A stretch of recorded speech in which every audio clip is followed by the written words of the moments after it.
Hello, gamers from around the world. This is Boxenberger, the video game enthusiast from Germany, and I would like to welcome you to today's episode of the World of Gaming. And it has been a while since we had a guest, and today we are joined by an awesome one. We haven't had you on, Luke, for a while now. There must have been someone last year. So, welcome back to the show. How are you doing? I'm very well, thank you. Yeah, it has been a while. Yeah. Long overdue, but yeah, I'm very well, thank you, and happy to be back. Awesome to have you. It's gonna be a fun show today. It wasn't the biggest news week of the year so far, but there are still some great things to discuss, and we will get through all of them. Of course, as of today, the Hellblade previews are out. There's lots to talk about there, and a cool couple of other things we will discuss here today. But first, Dutch, how are you doing today? Yeah, I'm good. Yeah, just looking forward to the weekend. Be able to catch up. I've got to the stage on Rebirth where I can stop streaming it for a bit, catch up with a lot of the side quest stuff and some of the clearing up the world map, and then I can dive back into it. So I can do that off stream and just enjoy Rebirth on a big TV and not a monitor for a bit. But yeah, I'm good. I'm just looking forward to the weekend now. Great, good stuff. Yeah, I'm very similar. Been a stressful week at work, but actually a good one. Was stressful but good. But I'm still looking forward to finally play some games over the weekend. But guys, let me also welcome our awesome community. I see the chat is filling up with a lot of familiar names. The first super of the day already came in from H. Julia, channel member chat. She says hello, and I say hello back, and welcome, of course, to everyone else who's listening here live. Speaking of which, actually, Boxy, Marion's also said very similar on mine. A member chat that says hello. Well, hello to you guys. Awesome to see you all, and of course, a big welcome to everyone who listens after the fact, either here on YouTube or on the podcast services on Spotify, Apple Podcast, Amazon Music, and Google Podcast is no more, I heard. It's the next service that Google can't. Yeah. So the two listeners that we had on Google Podcasts will have to switch over to Spotify or somewhere else. Apple. We are on every podcast service, so shouldn't be a problem. And we have actually grown quite a bit on Spotify and Apple Podcasts. So shout out to you guys. We appreciate you all listening wherever you are listening, whether it's on YouTube or on the podcast services. We are very, very thrilled to talk with you guys about gaming. And of course, as always, you guys can vote in the chat what gameplay we are going to watch first. Dragon's Dogma 2 is currently in first place, so looks like we are going to start with that, but we will keep the poll up for a bit. But guys, we always start this show about talking about the awesome games that we are playing. So Luke, let us hear your gaming list right now. What's keeping you busy? Well, technically at the minute it's nothing because I've just finished Rebirth. Oh, nice. What did you think? 2D. I loved it. I mean, I absolutely loved it. I thought it was just a gigantic game. I was really surprised kind of the more you progress through it, how large the game is. Not just in terms of environments, but just enemy variety and abilities, and the length of the story, and the mini games, obviously. It's the one part I didn't enjoy. I love the game, but those mini games. Well, the mini games were okay, except for the bits where they force you to play the mini games. That becomes an issue. Like if they were just there, then that was okay. But when I start, like for example, I know a lot of people really like Queen's Blood, but I just don't like Queen's Blood at all. So the bits where you have to play Queen's Blood are just like, I just want to play this. Please don't make me play it. But yeah, apart from that, and apart from, I think the narrative gets a bit slow at points. There's not like a whole deal of agency that goes on. Chapter 11, I heard it's the worst for it. Oh yeah. Well, the which one was narrative's okay 11? there. Yeah. It's not so much the narrative, it's what you do in that chapter and how long it lasts. That was, in fact, my wife was watching me play it at that time, and she was literally like, "This is just atrocious. Like, this is so boring." Because I'm not going to spoil what you do, but you'll know. It soon picks up after that, and I mean, as a whole, I just think it's an incredible game, easily one of the best games of this generation. It just makes me really look forward to the next part. I thought the cliffhanger was a lot bigger than in the first remake. Like the first remake, yes, there was a cliffhanger at the end, obviously, but it felt much more like a closed game. With the second one, you're really left with a big cliffhanger at the end. So you are. But yeah, I mean, God, it's just there's so much to talk about with that game as well, but you can't really talk about any of it without spoiling it, which is the annoying thing. That's so true. But it's fantastic. It's fantastic, and so I'm kind of in that post, that like depressive period after a really good game. Oh yeah. And I'm trying to figure out what I want to play next. What are the options? Dragon's Dogma 2. Yeah. Dragon's Dogma 2 maybe. My wife actually bought it for PlayStation 5. Obviously, I would get it on PC, but I'm not convinced by the PC port yet. So I'm thinking about waiting to maybe pick it up after a patch or two. So I'm not too sure at the moment what I'm going to play next, but that's a good candidate anyway. And it is a great game. Guys in the chat, also let us know what you guys have been playing, yeah? We also like to hear what the community is up to. So, but Dutch, what kept you busy? Yeah, so I did a developer interview yesterday for a game that will be on the Indie Showcase called Edge of Allegoria. I'm looking forward for people to see that, especially traditional turn-based RPG fans. Because it is one of those, and I'm talking retro style, so that's going to be fun to show off. And developer's a really cool guy, so got my fingers crossed for him and all of his success. But other than that, I've been playing Final Fantasy VII Rebirth off stream, thank God. So I'm doing the story beats on stream and trying not to do all the side questy stuff because a lot of that stuff can be boring to watch. So doing we got to the point now, chapter 10, where you've got the ability to travel using the airship with Sid, and now I can go back to previous areas, mop up things that I need to do, all the little side questy bits, and the dungeons and the intel and getting all the summons unlocked. And then once I've finished that in those areas, go back to Cosmo Canyon and continue, and then mop up the game from there. So I've been doing that, and other than that, just been diving a little bit more onto Bulwark because I've been enjoying that. Bulwark's actually a really relaxing game. So yeah, I haven't played that yet.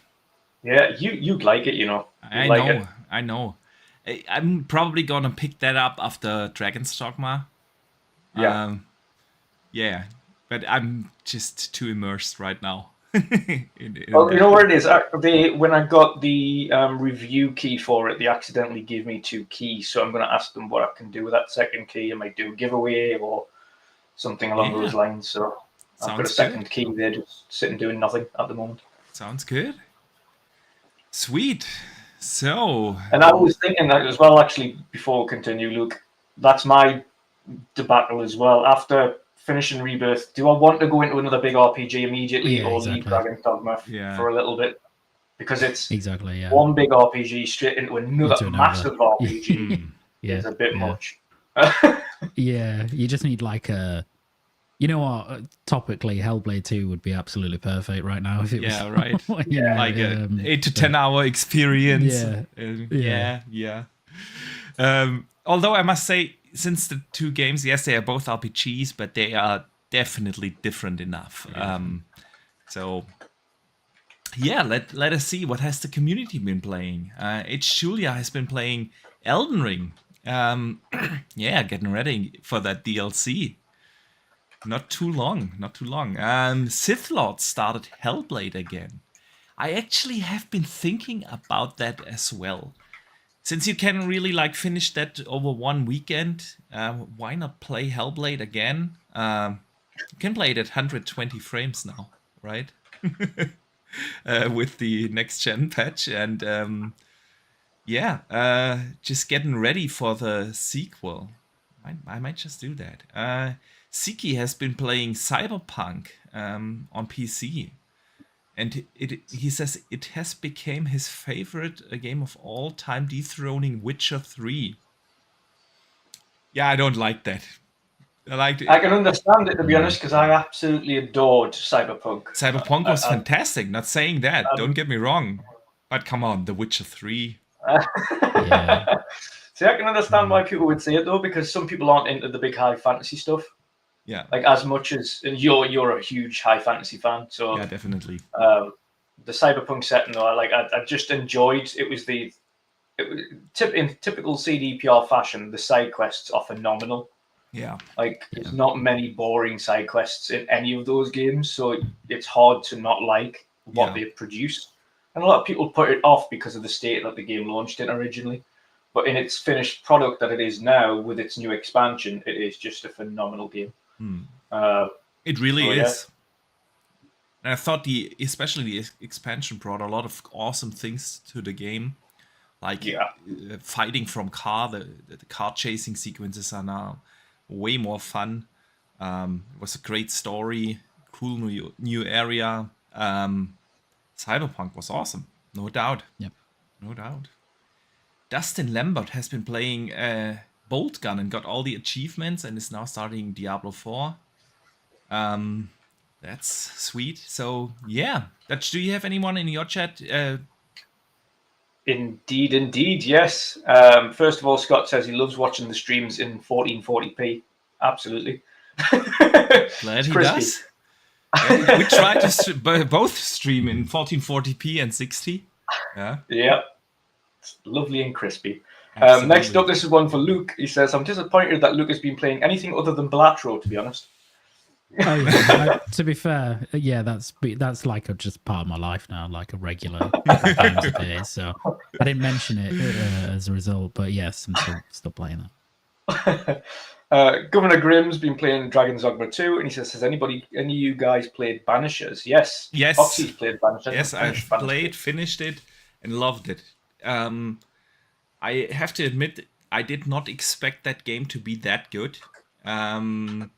But it really is a fantastic story. The writing in that game is absolutely awesome.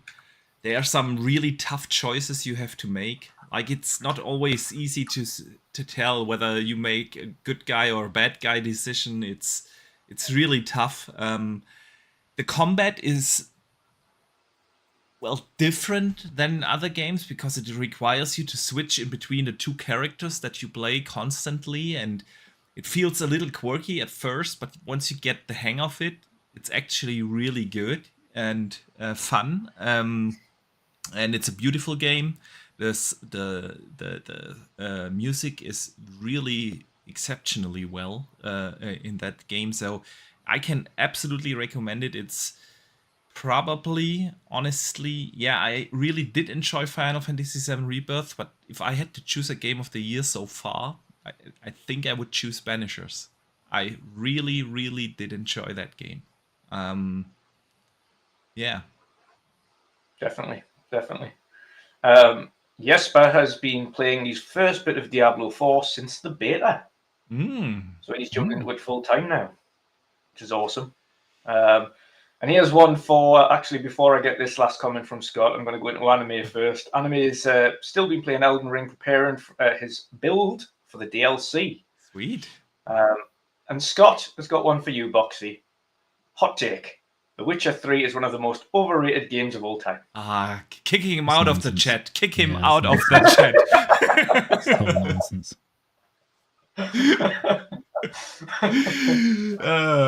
So William Lanza has been playing Little Gator, by the way. I missed that in our chat.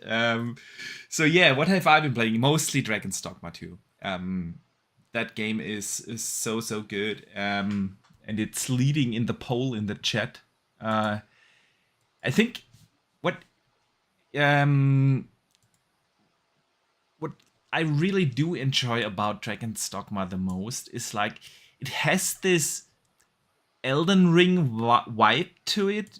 It's obviously not a Souls-like game. I wouldn't say it's a Souls-like game, but it does have that vibe to it because it's not like really holding your hand, that game. It is like you don't have like the question marks on the map, you know.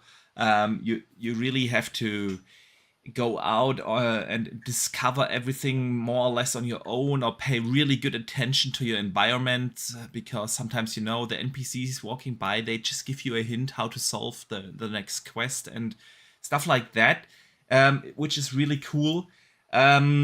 But it is still a much more approachable game than an Elden Ring or Souls-like game. Yeah, it's not that challenging, and it's also, it has a lot of the conveniences that you would expect in a modern RPG. You still have like a proper inventory system and things like that.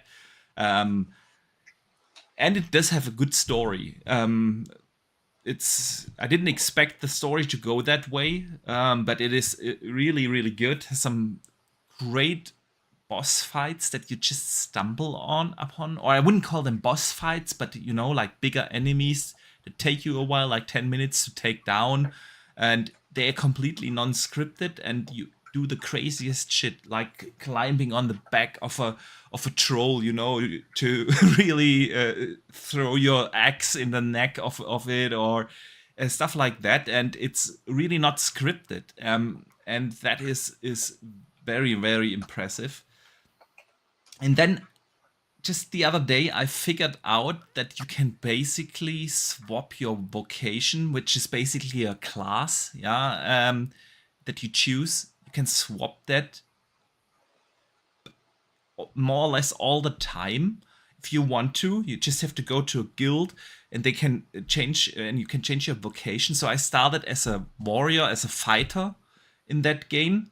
Didn't feel really that good, and then I thought, okay, let's just check it out, what happens if I switch my vocation.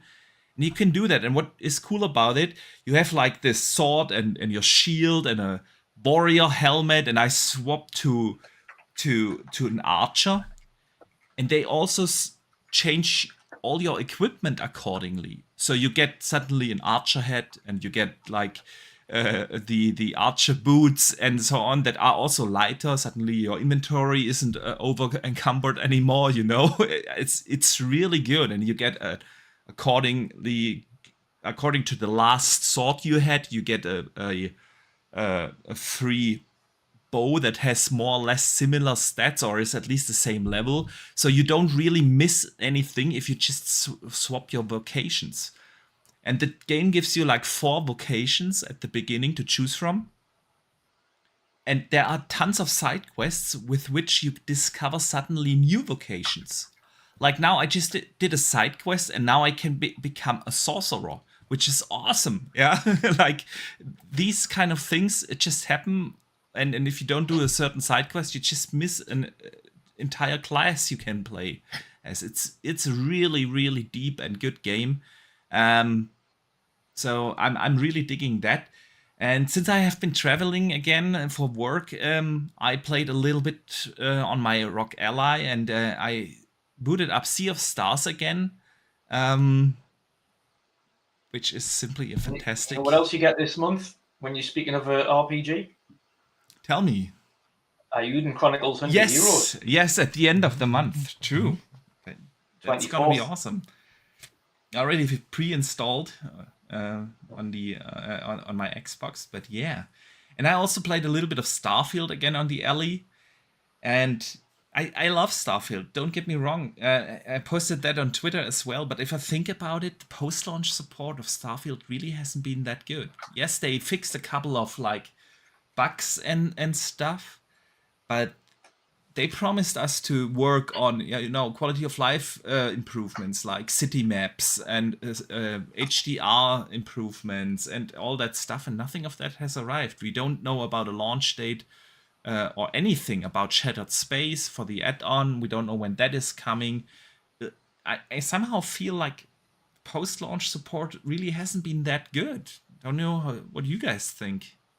Yeah, there's just been general quality of life improvements, and that's about it. In terms of actual content, there's nothing. And Shattered Space, I think, has been delayed out of the beginning of the year. I think it's going to be the second half of the year now. I'm surprised they still haven't fixed the HDR, because I remember modding that like day one to fix the HDR. Yeah, they fixed the lighting, but they didn't fix the HDR. Yeah, because it's like blown out, isn't it? If I recall, and it's like exactly. elevated black levels. Yeah, so it's not very good. I remember, getting a mod to fix it, and also removing the it has that kind of like sepia tone generally, which is obviously a design choice, but I just hated it. So there's actually a mod that removes that and made it look much cleaner and nicer. But yeah, I'm quite surprised. Yeah, they haven't fixed that. You can actually fine-tune your TV. Like if you turn up the contrast to the maximum and adjust the black levels, you can make HDR look really awesome on that game. But who wants to do that every time you boot up a game, Yeah. So, yeah. Still a good game, though. And I can't wait for the next expansion. If I think about Skyrim and Fallout, they both got their DLC about 6 months after launch. So we would be now in the time window. But like you said, Dutch, I don't expect that to happen in the first half of this year. So it's all going to be in the second half again. Like, except Hellblade. We get Avowed, we get Stalker, we get Indie, we get... And you know what it is after... All I'm going to say, because I can't speak on Towerborn, but all I'm going to say after playing the closed beta is I'm surprised we haven't got a release date for this game yet, considering how polished that closed beta has been. Yeah. Like, there's literally... The only thing I will speak on is performance, and there's I have come across 0 bugs. 0. It's good to hear, man. I'm still surprised that game isn't out yet. We played a build last year at Gamescom, and it already felt pretty much polished at that point. So I wasn't expecting that game to be like second half of this year. And it's not even like the closed beta. It's still going. Like I can just turn on the game at any point and continue playing and ranking up my characters and getting new loot. And it's pretty much the full game in closed beta, which is wild. Sweet. All right. So, anything we forgot we played? I think not so far. I wish I had the time to play more. I really do. I'm really rooting for the weekend because it's been crazy. It's been crazy these last days. Guys, of course we're gonna talk about Hellblade here today. Yes. But as always, when there is some Witcher news, I promise you guys that we're gonna talk about it. And this week we've changed from the Age of Empires podcast to the Witcher podcast. To the Witcher 4 podcast, yeah. Nice. So this week we got a short interview with the CD Projekt Red studio head, and he had to say the following. I'm just gonna read that. I got this from WCCF Tech, and I'm just gonna read it out. He said, "When it comes to the risks of innovative elements, making a new game is always a creative risk, especially since we are trying to push new boundaries and explore new fields. That's something we haven't actually done before. This is a pretty broad paintbrush stroke for us, but I cannot go into too much detail without actually talking about the game per se. I guess what I'm saying is that you should not expecting The Witcher 3 in new clothing of some sorts. Of course, we are building on the shoulders of what came before and what we've learned, but we will be adding new gameplay elements and new mechanics that you have not seen in our previous games. I'd say doing such a thing is always a risk. It's not just repeating what was done before." So, He's talking about, okay, Witcher 4, the next mainline Witcher is not gonna be. It's probably not gonna be called Witcher 4 anyway, but yeah, it's not gonna be like The Witcher 3 with prettier graphics, but they want to add something new, some new gameplay elements, some new mechanics. So, what, Luke, do you think could they be talking about? It's quite hard to know, isn't it? Because Yeah. like they are generally very ambitious for their games.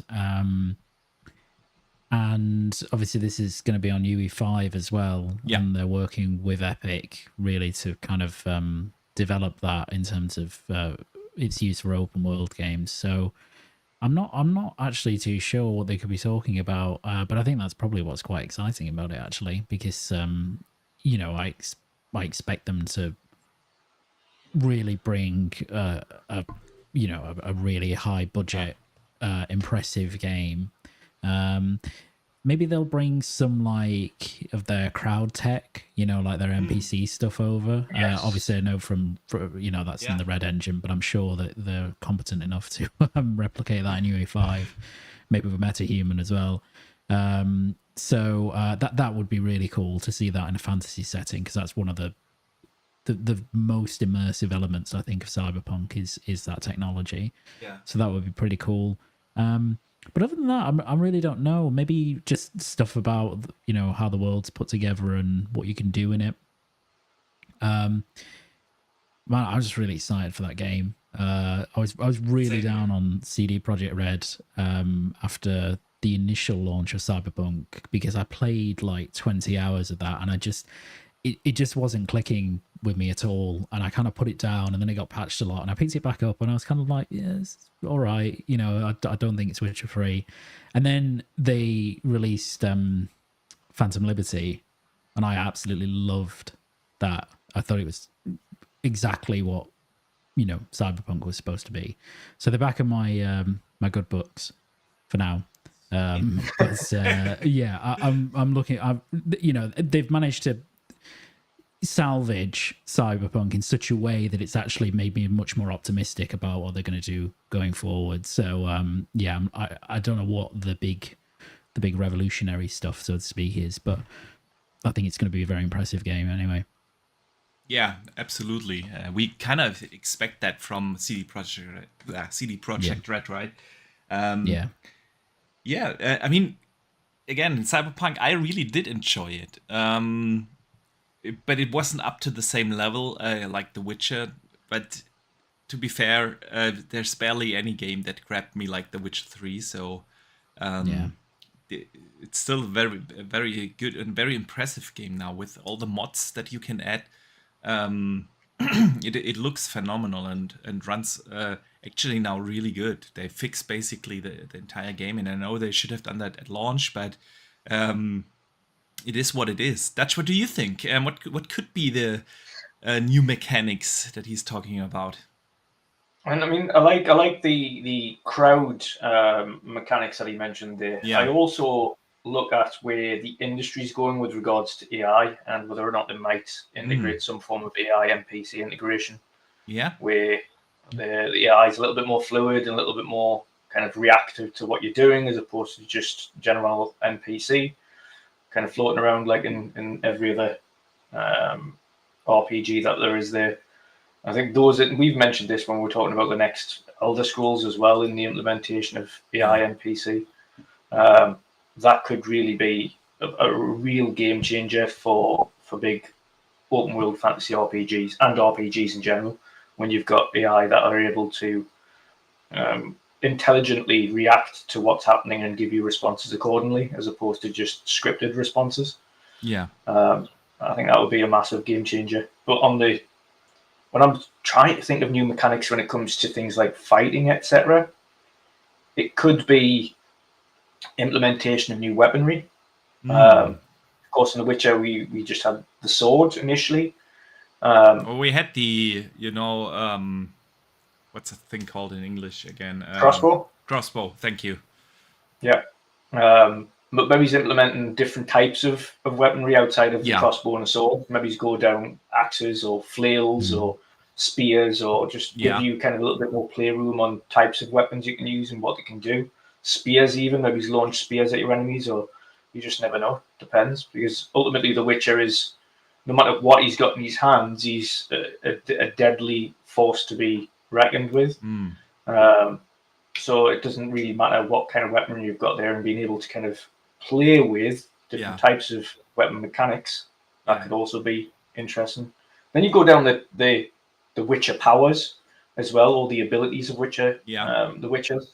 Not all Witchers have got the same abilities, as you know. Some have got the ability to teleport, some have got the ability to do X, Y, and Z, and you've got some of the basic stuff, but maybe they evolve on that and say, okay, well, this school of Witcher have learned this kind of magic, as it were, or these abilities, and you can kind of, I don't know, I'm not saying fly, but you can do something mad like that, or you've got the teleportation ability. Basically, you have different signs for different like schools.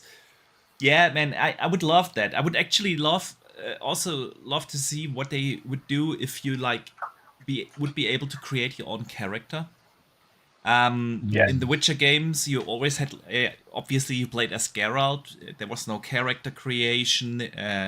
Like you said, you had the 5 signs and the swords, and that's basically it, because let's be real, nobody played around with bombs or the crossbow.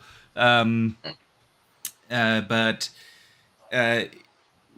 what would a Witcher game look like, where you could in a lot of RPGs just create your character, choose a certain school, which is then basically your class, and make it more like in that way.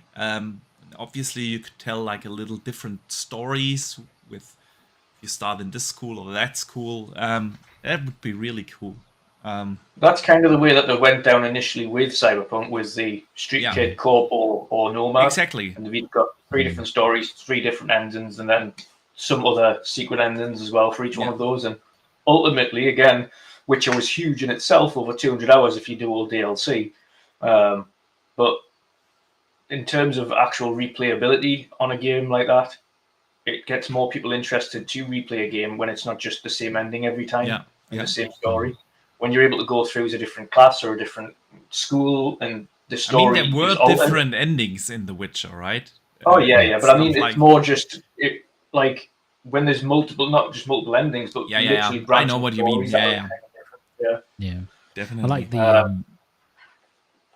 Please, Luke. No, I like the way they did the character creation in Cyberpunk as well, because I don't know if I'd want a Dragon's Dogma or Elden Ring-esque blank canvas character creator. Mm-hmm. What I liked about Cyberpunk is that V has a personality even independent of the choices you make for him or her. So that fully voice acted, etc. And I prefer that route, where you kind of because I just think it's easier to connect with characters in big RPGs like that when they have something about them, and you kind of modify them slightly. You can choose what they look like, and you can choose a background and how you want to play style, or in this case a Witcher school and stuff, but they still have something about them that's interesting. And I think especially because that CD Projekt Red are coming off the back of Geralt as a character. He's just an unbelievably enjoyable character from a narrative perspective, and Doug Cockle's voice acting is incredible and stuff. So I don't think they're going to try and replicate that, because how do you emulate especially in Witcher 3? But I think if they can get something like a V character, that would be good. Yeah, absolutely. So we shall see what The Witcher 4 will be. It's probably gonna take a while. We just learned last week that they are fully staffed now with more than 400 developers working on the game, and the game is now leaving pre-development and going into full production. So what do you guys think? When will we see a first teaser, trailer, or something? Oh God, it's gonna be a while off. Next year? Yeah, maybe next year. Possibly Game Awards next year. Yeah. yeah, I don't also think we won't see it this year. It's gonna be a while. And even then, it'll be a cinematic. It'll be Yeah. nothing Yeah, to do like with a the game. It'll be teaser a cinematic, or like The Witcher did for its first cinematic teaser Yeah. trailer. It'll be like that. yeah, Yeah. And I think that'll be maybe Game Awards next year. They'll do a cinematic teaser trailer where you potentially get a glimpse of whoever the main character is for this new story. yeah, yeah. Yeah, still super excited for that game. So we shall see. We shall see. And as soon as we hear something else, of course, we keep you guys posted here. Before we get to Hellblade 2 and all the stuff, I learned something this week. I didn't think that's true, but apparently it is. There has been a study of some data, and that in 2023, gamers actually played more older games. By that, they mean games that are at least 6 years old.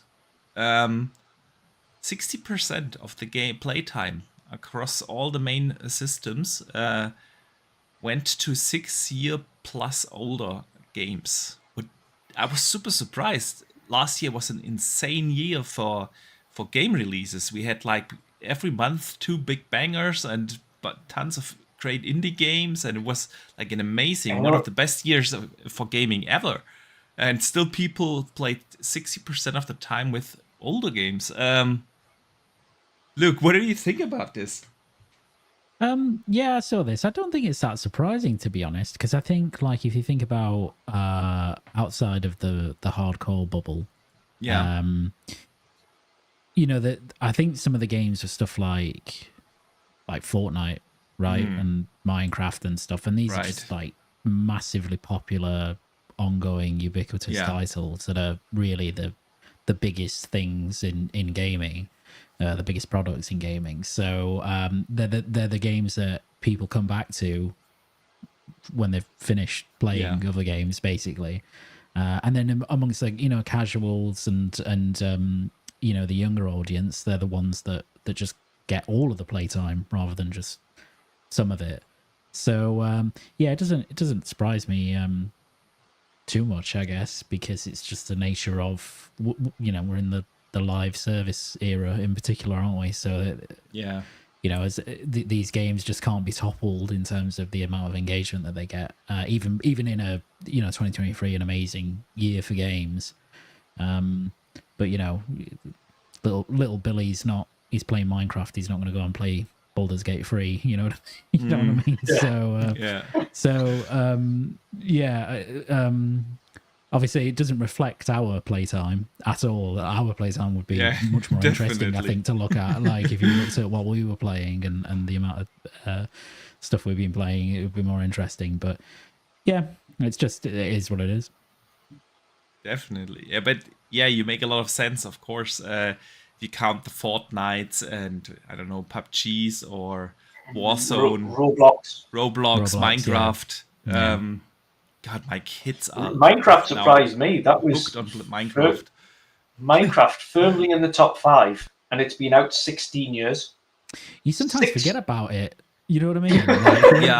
Like, when you talk about like all the big games out there, like at least I do sometimes. I'm like, oh yeah, Minecraft, and then sometimes I'm like, is it really that popular still? And then you look and you're like, yeah, it's absolutely gigantic still. It's just I'm sure it's still got something like 100 million active players. And it's had like a peak of 300 million people. Yeah, it's so crazy. But it's still super popular. My kids are both hooked right now again on Minecraft. My oldest came back from school and like they have played Minecraft a little bit on Xbox, but they always went back to like Mario Kart and stuff like that. And then one of his friends from school started also playing Minecraft, and now they are both hooked, and apparently the entire class is now playing, Minecraft, and it's like they don't have any other topic. Like they just bought a book, about Minecraft, how to build awesome stuff in there, and I don't know, it's still super popular. Yeah.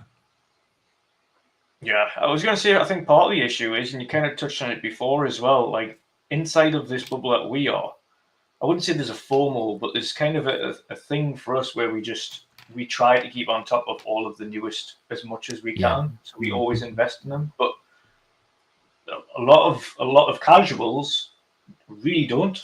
Like you mentioned all these amazing games that came out last year. Yeah.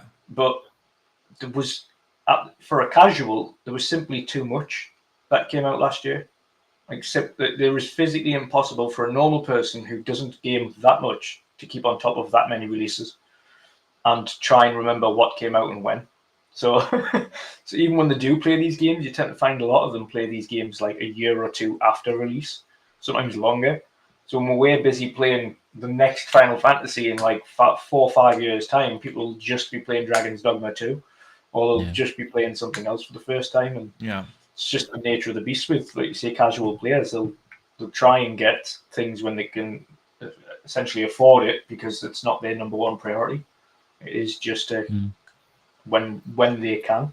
So playing free to play games like your Robloxes and your Minecrafts and your Fortnites, absolutely, they don't have to invest in anything there. They can just turn it on and it's there and it's free. Yeah. Yeah. And to be honest, I mean, a lot of casuals may not know that many of these games last year exist. Like they might not be in tune with the industry. Do you know what I mean? Like they probably don't follow this stuff. They don't search it out. So, you know, you could be like, oh, Baldur's Gate 3 came out, and they'd be like, what's that? You know? Yeah. So, it's true. Yeah. That is so true.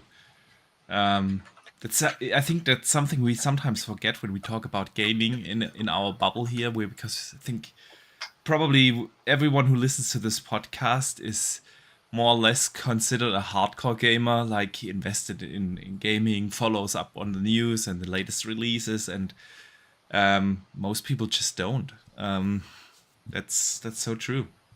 We forget that sometimes in a lot of these discussions. Yeah.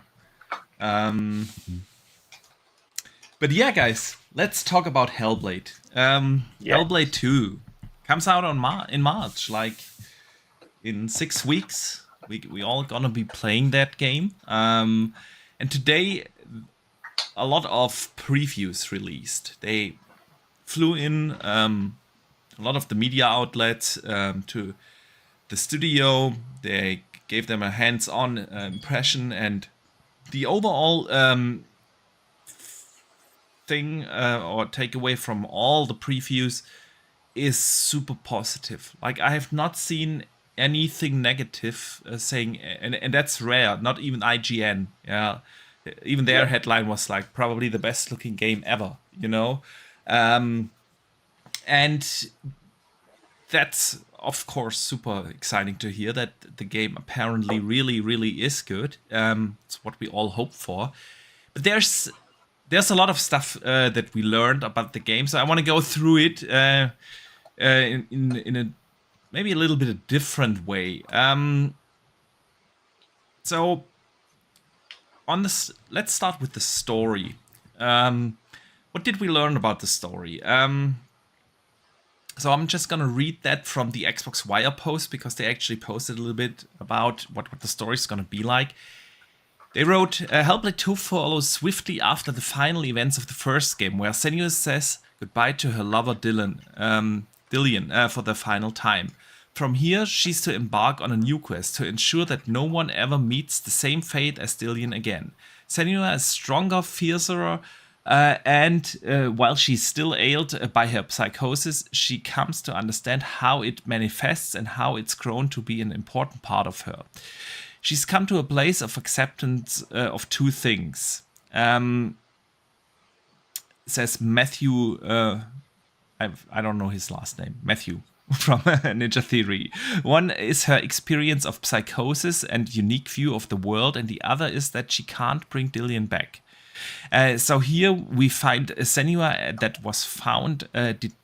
that has found determination and a way to turn her agonizing grief into positive action, so that Dillion's death wasn't for nothing. So that's basically the premise about the game. Basically, Senua she she's gonna interact a lot with other people and her tribe and everything. So what do you guys think? It's a good point for the story. They're still continuing with the psychosis. Yeah, I'm glad it's continuing directly after it is a direct follow-up. I didn't know how they Yeah. were going to do it. For those who have finished the end of Hellblade 1, it was a final end, but it's going to be interesting how they go from where she finished, which was the top of the tower after defeating the final boss, to continuing the story. So I'm interested to see what that intro section is, to see how they kind of go from, okay, she's there, now she's here. Is there a direct link? Is there like a direct, maybe it's a cutscene intro for the game where it shows you her walking away from that tower and you see kind of the first stages of it, or is it just okay, now she's here, and kind of give you a little bit of monologue from one of the characters? So it's going to be interesting, but obviously the psychosis plays a big part because it's not something somebody just recovers from. So naturally, Senua's going to have psychosis permanently. And it's just going to be something that, as people do in modern day could be managed with medicines, etc., to help kind of mitigate the effects of psychosis.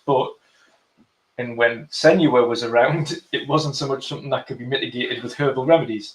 So it's obviously something she's having to manage herself. But now using it as a tool as opposed to something that's hindering her. So she's like, okay, so these, like, my voices are kind of trying to guide me or warn me in certain areas, and maybe when they kind of disparage me or kind of put me down, which is what some of the voices do, or you're not good enough, you're going to die, you're going to do this, you're going to fail. Should we use that maybe as ammunition in order to succeed, as opposed to taking it as an actual negative?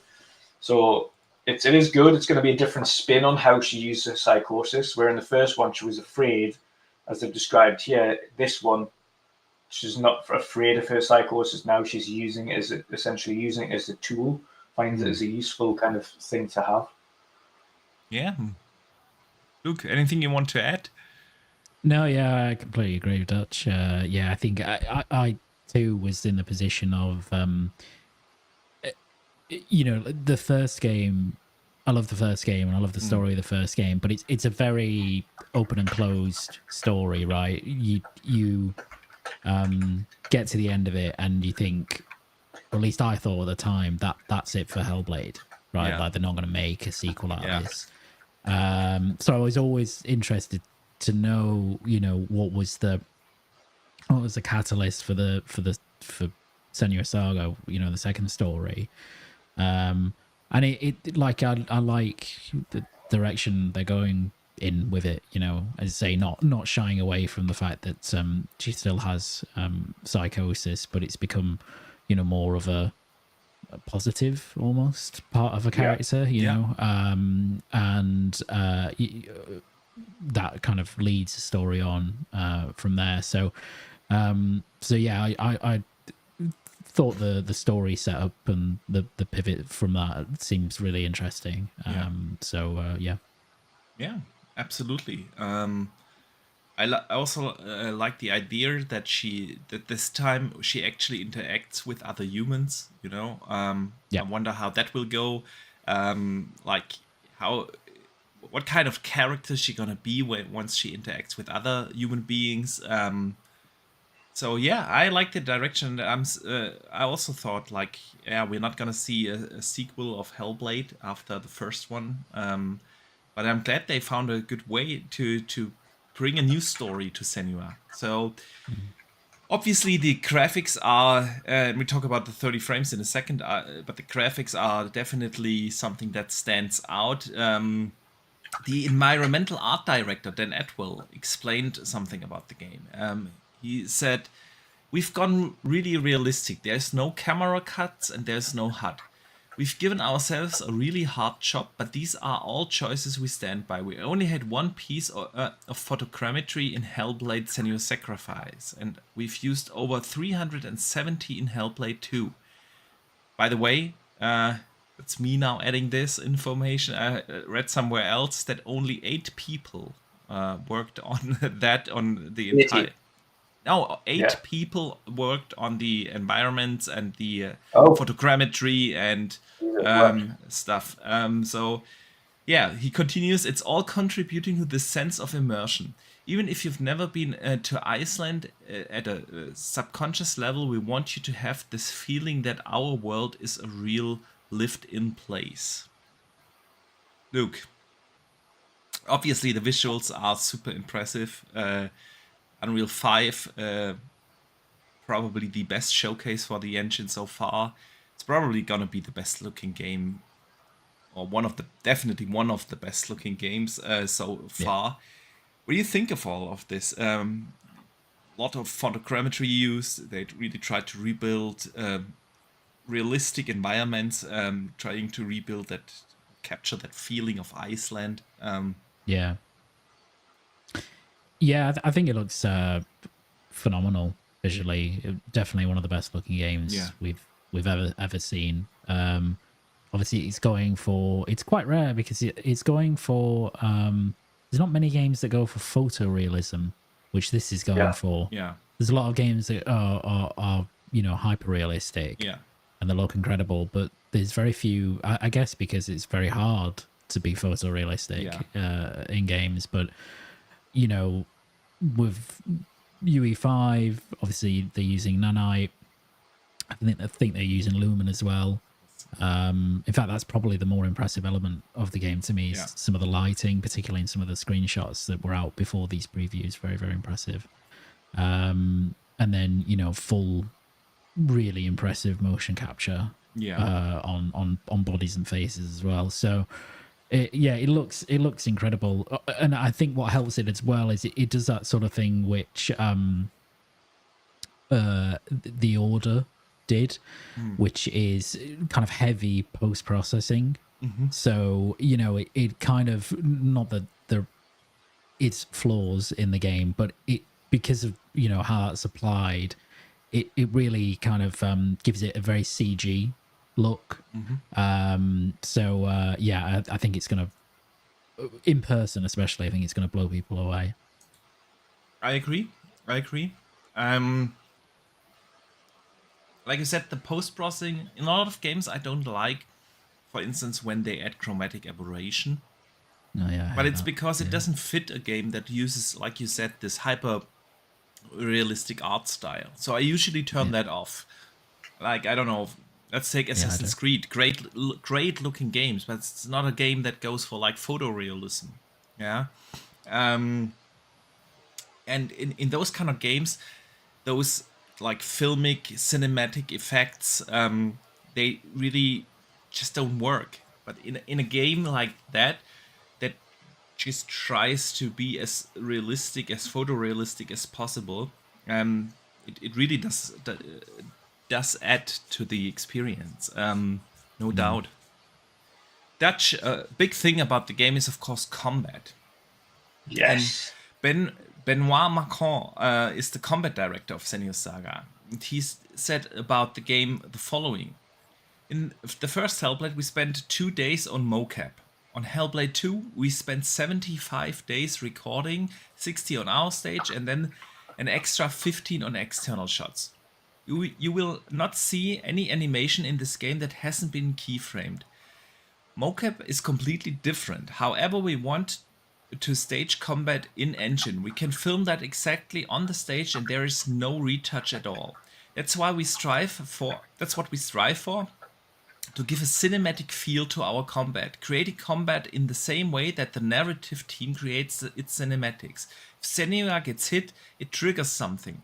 If she kills an enemy, it triggers something different, and so on, building up these stories in every battle we have created.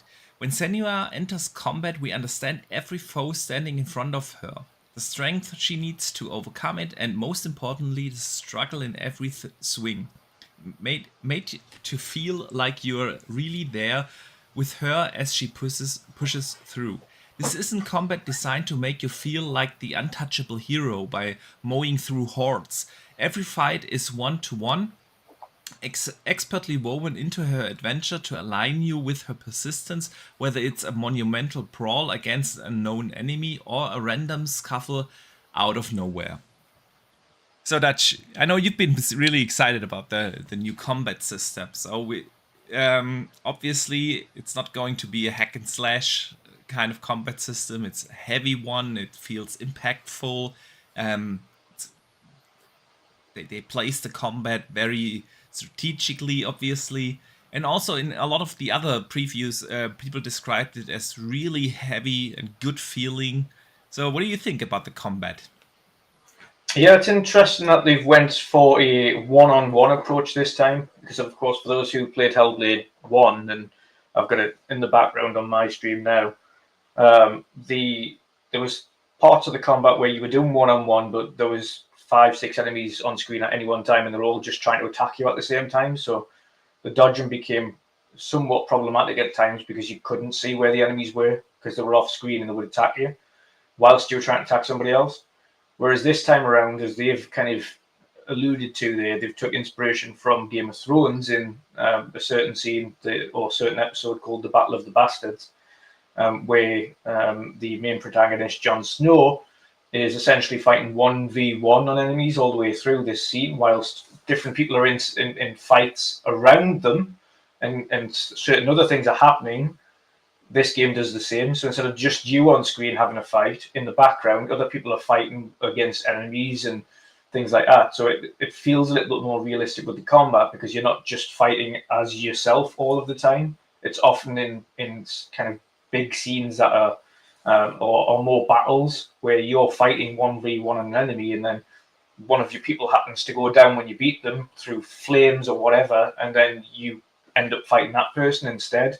But it seems very, very fluid in the way that they've presented it, and I'm looking forward to feeling what this meaty combat is like. But they even described how they did the mocap for it as well, and obviously every combat move and every movement in combat is fully mocapped.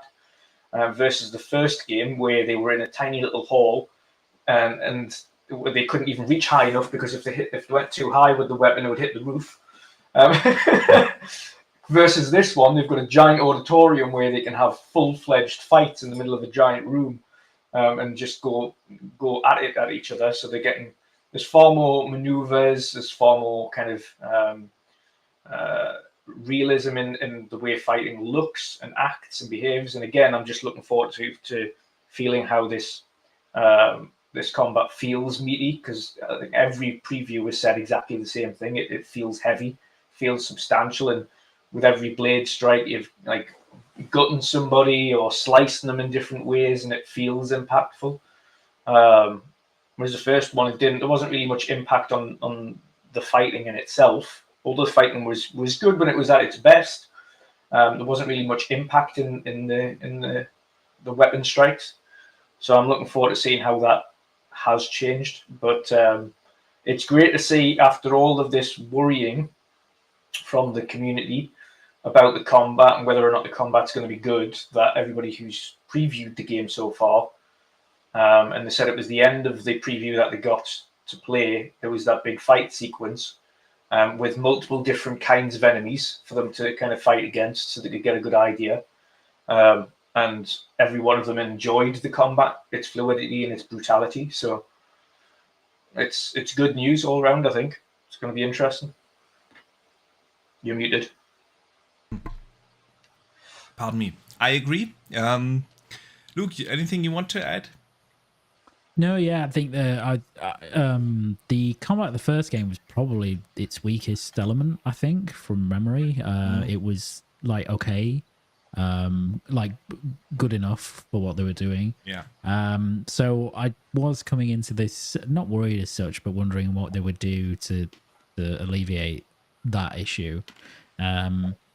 And I was really pleasantly surprised by the previews, actually, that literally all of them praised it, saying that it was really enjoyable. So that's really promising for it, because everything else about the original, apart from the bloody puzzles that they kept doing over and over again. So look, I was gonna touch on that. They've said those same puzzles are in there. They hope it's not as frequent, but they have added new, different puzzles in there that are quite intriguing. The main thing. It wasn't even the frequency of the original. It was the fact that it was basically the same one.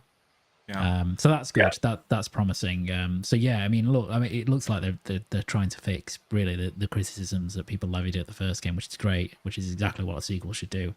So yeah, I'm very excited to get my hands on it. Yeah. The new puzzle that they added as well, I want to add that the new puzzle they've added is based on visual. So they've got rock formations hidden around the levels.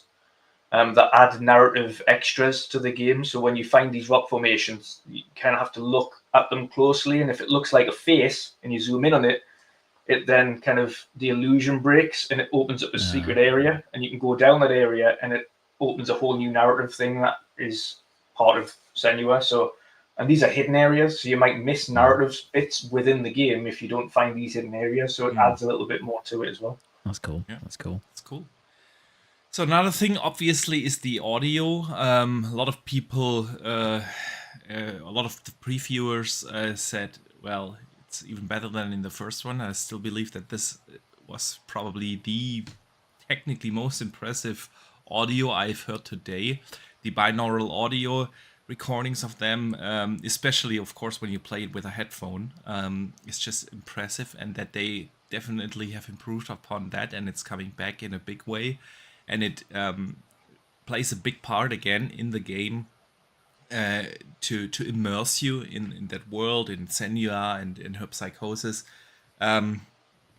Luke, the binaural audio, did you like it? Because I've seen a lot of people who didn't enjoy it and thought it was too much. Yeah, it's interesting, isn't it? Because it's actually very, very, very immersive in the first game. I'm a bit of an audiophile, so I absolutely loved it because there's very few games that do binaural stuff, and it just suits what the game is about. Really, it's about psychosis, and it's about hearing voices and hearing voices around you. So it makes sense to record in that way, and then have it play back when you're playing the game. So like of all the things that I would say about, I could predict about the sequel, it would be that the audio is going to be like best in class. Will probably. I would be surprised if it didn't win like a game award at the end of the year for it. I'm very confident something like that. So yeah, not too much for me, but yeah, I can see some people it could be very overwhelming because it's very, very immersive. Yeah. And one thing that added to it as well this time for the binaural audio is the not just the character and her speaking, but the entire environment is also binaural audio. So you're going to have multiple influxes of audio coming from every direction, especially when you're in certain like ice caves or ice settings, etc., because they've recorded ice drops and cracking of snow and everything. So it's going to be really interesting how they've implemented that. It's probably, I read one of the previewers said he was in a cave, and that it was super impressive there, of course, because you have like the echo bouncing off of the walls and coming back in a binaural with this binaural integration. It's gonna be nuts. So yeah, there are two things that are discussed a little bit controversial.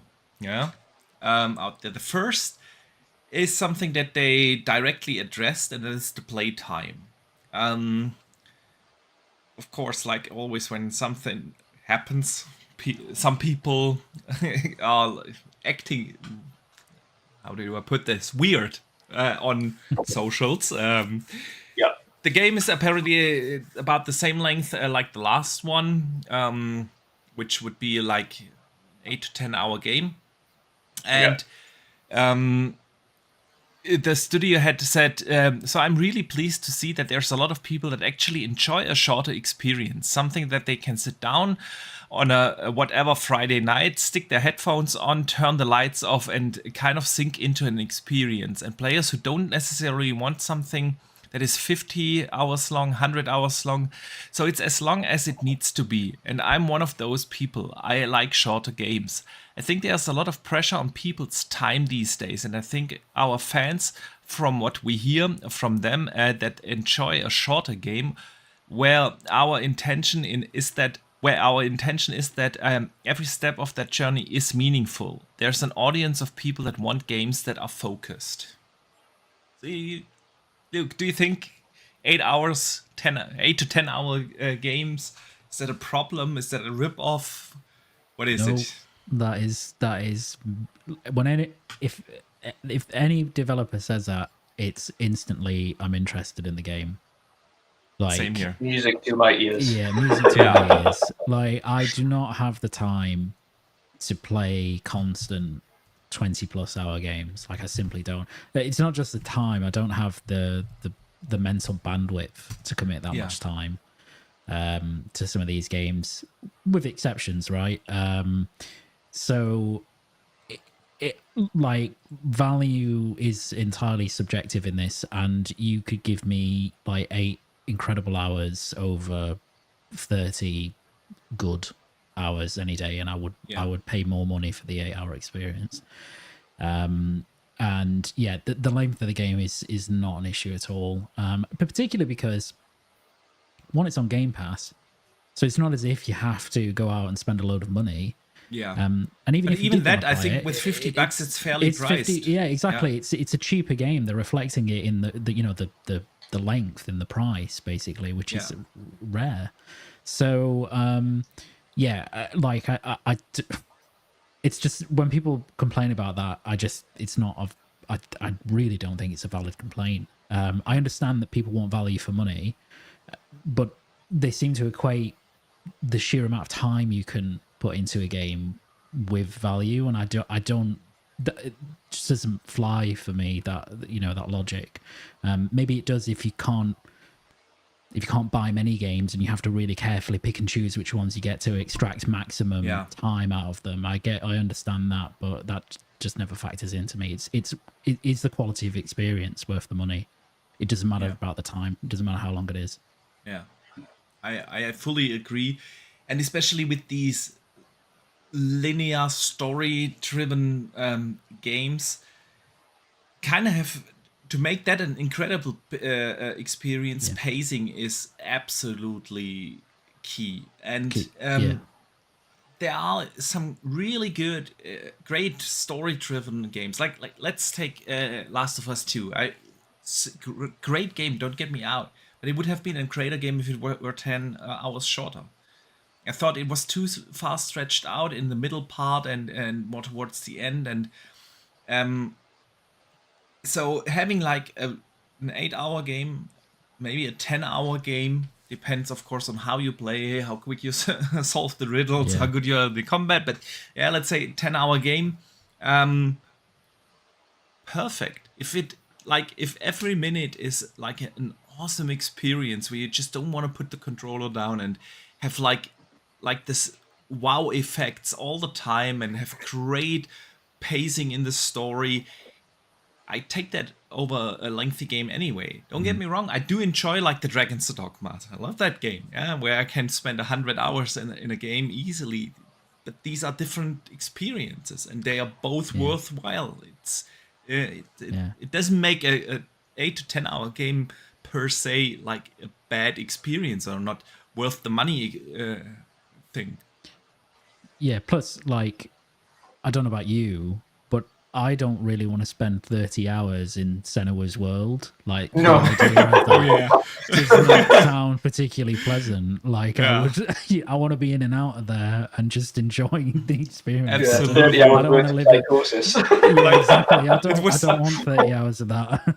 The last game where I felt this way was Alan Wake 2. Don't get me wrong, great game, but I was like, I'm kind of glad it's over now, so it stresses me out. So, absolutely. Dutch, anything you want to add? Yeah, I mean, just overall, in terms of playtime, it's like you say, it's kind of speaking to people's busy lives these days as well. As Luke touched upon, we spoke about kind of at the beginning.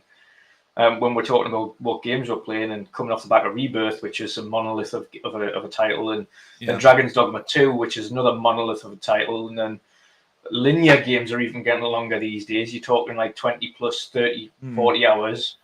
So even then you can't escape long games when it comes to linear titles. So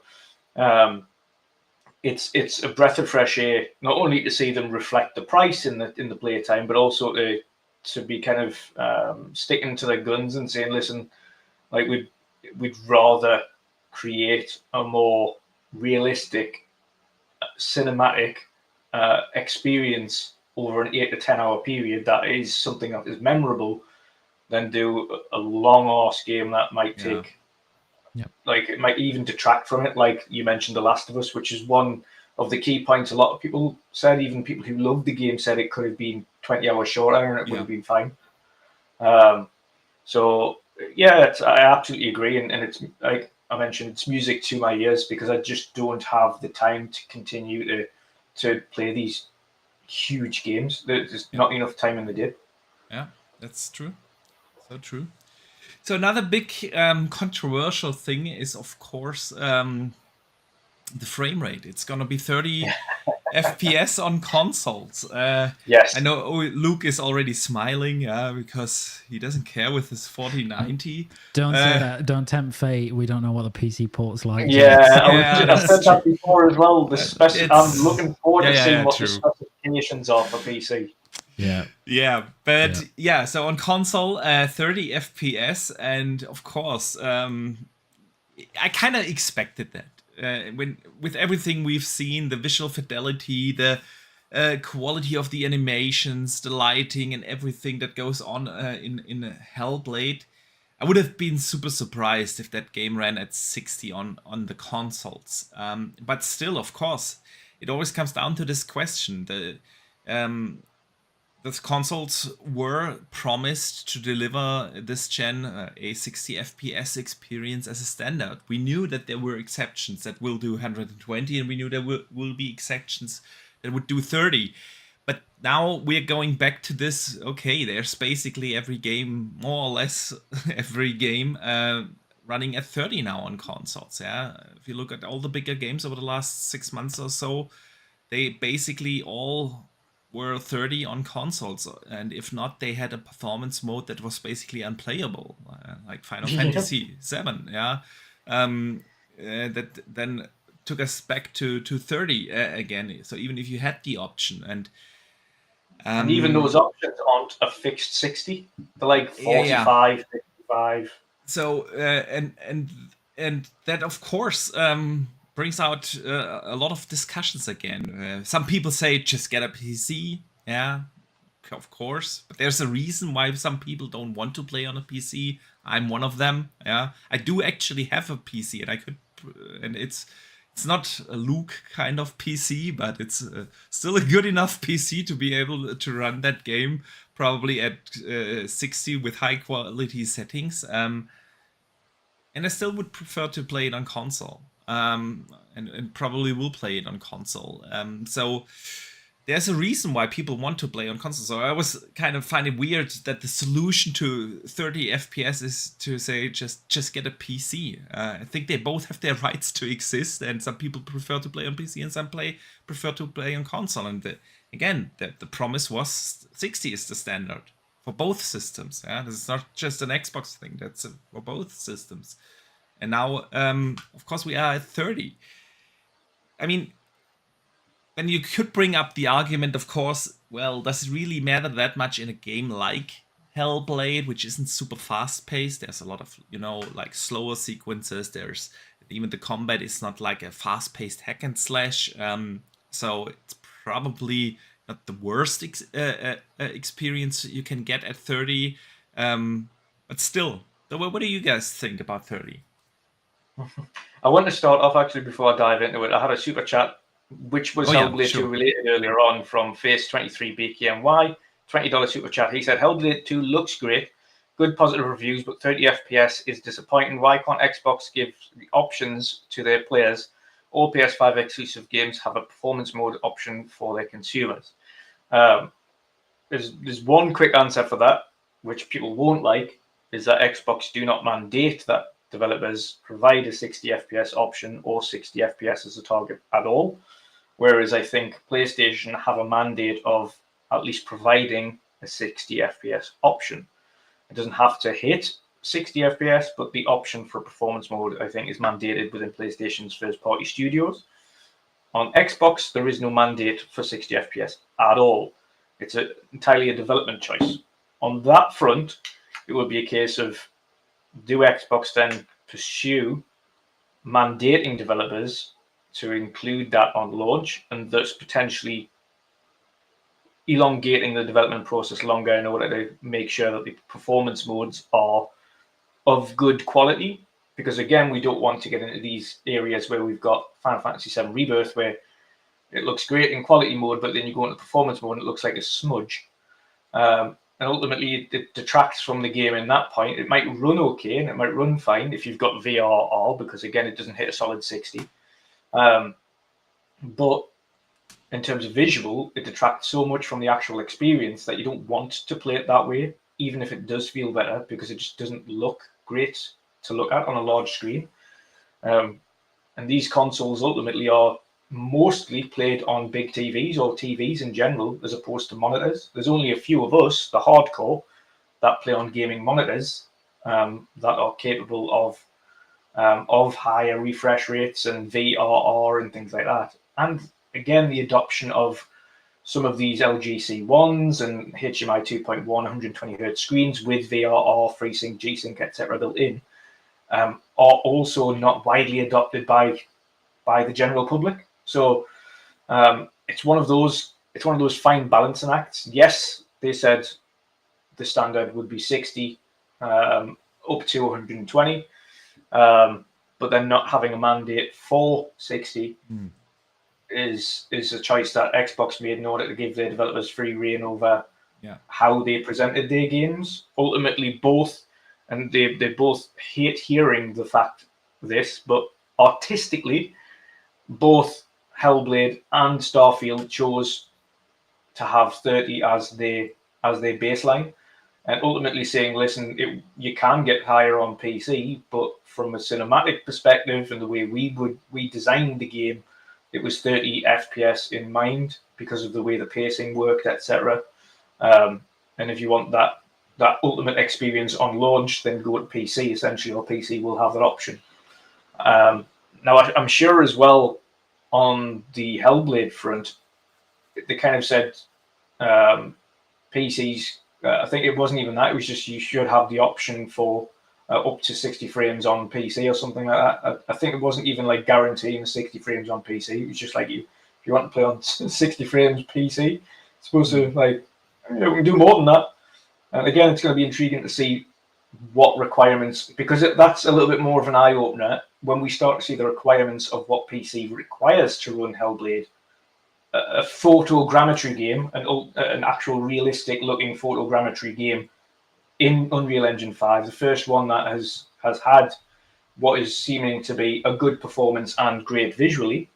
And Unreal Engine 5 hasn't had the best of starts to this gen. It's been terrible, to be fair. Yeah.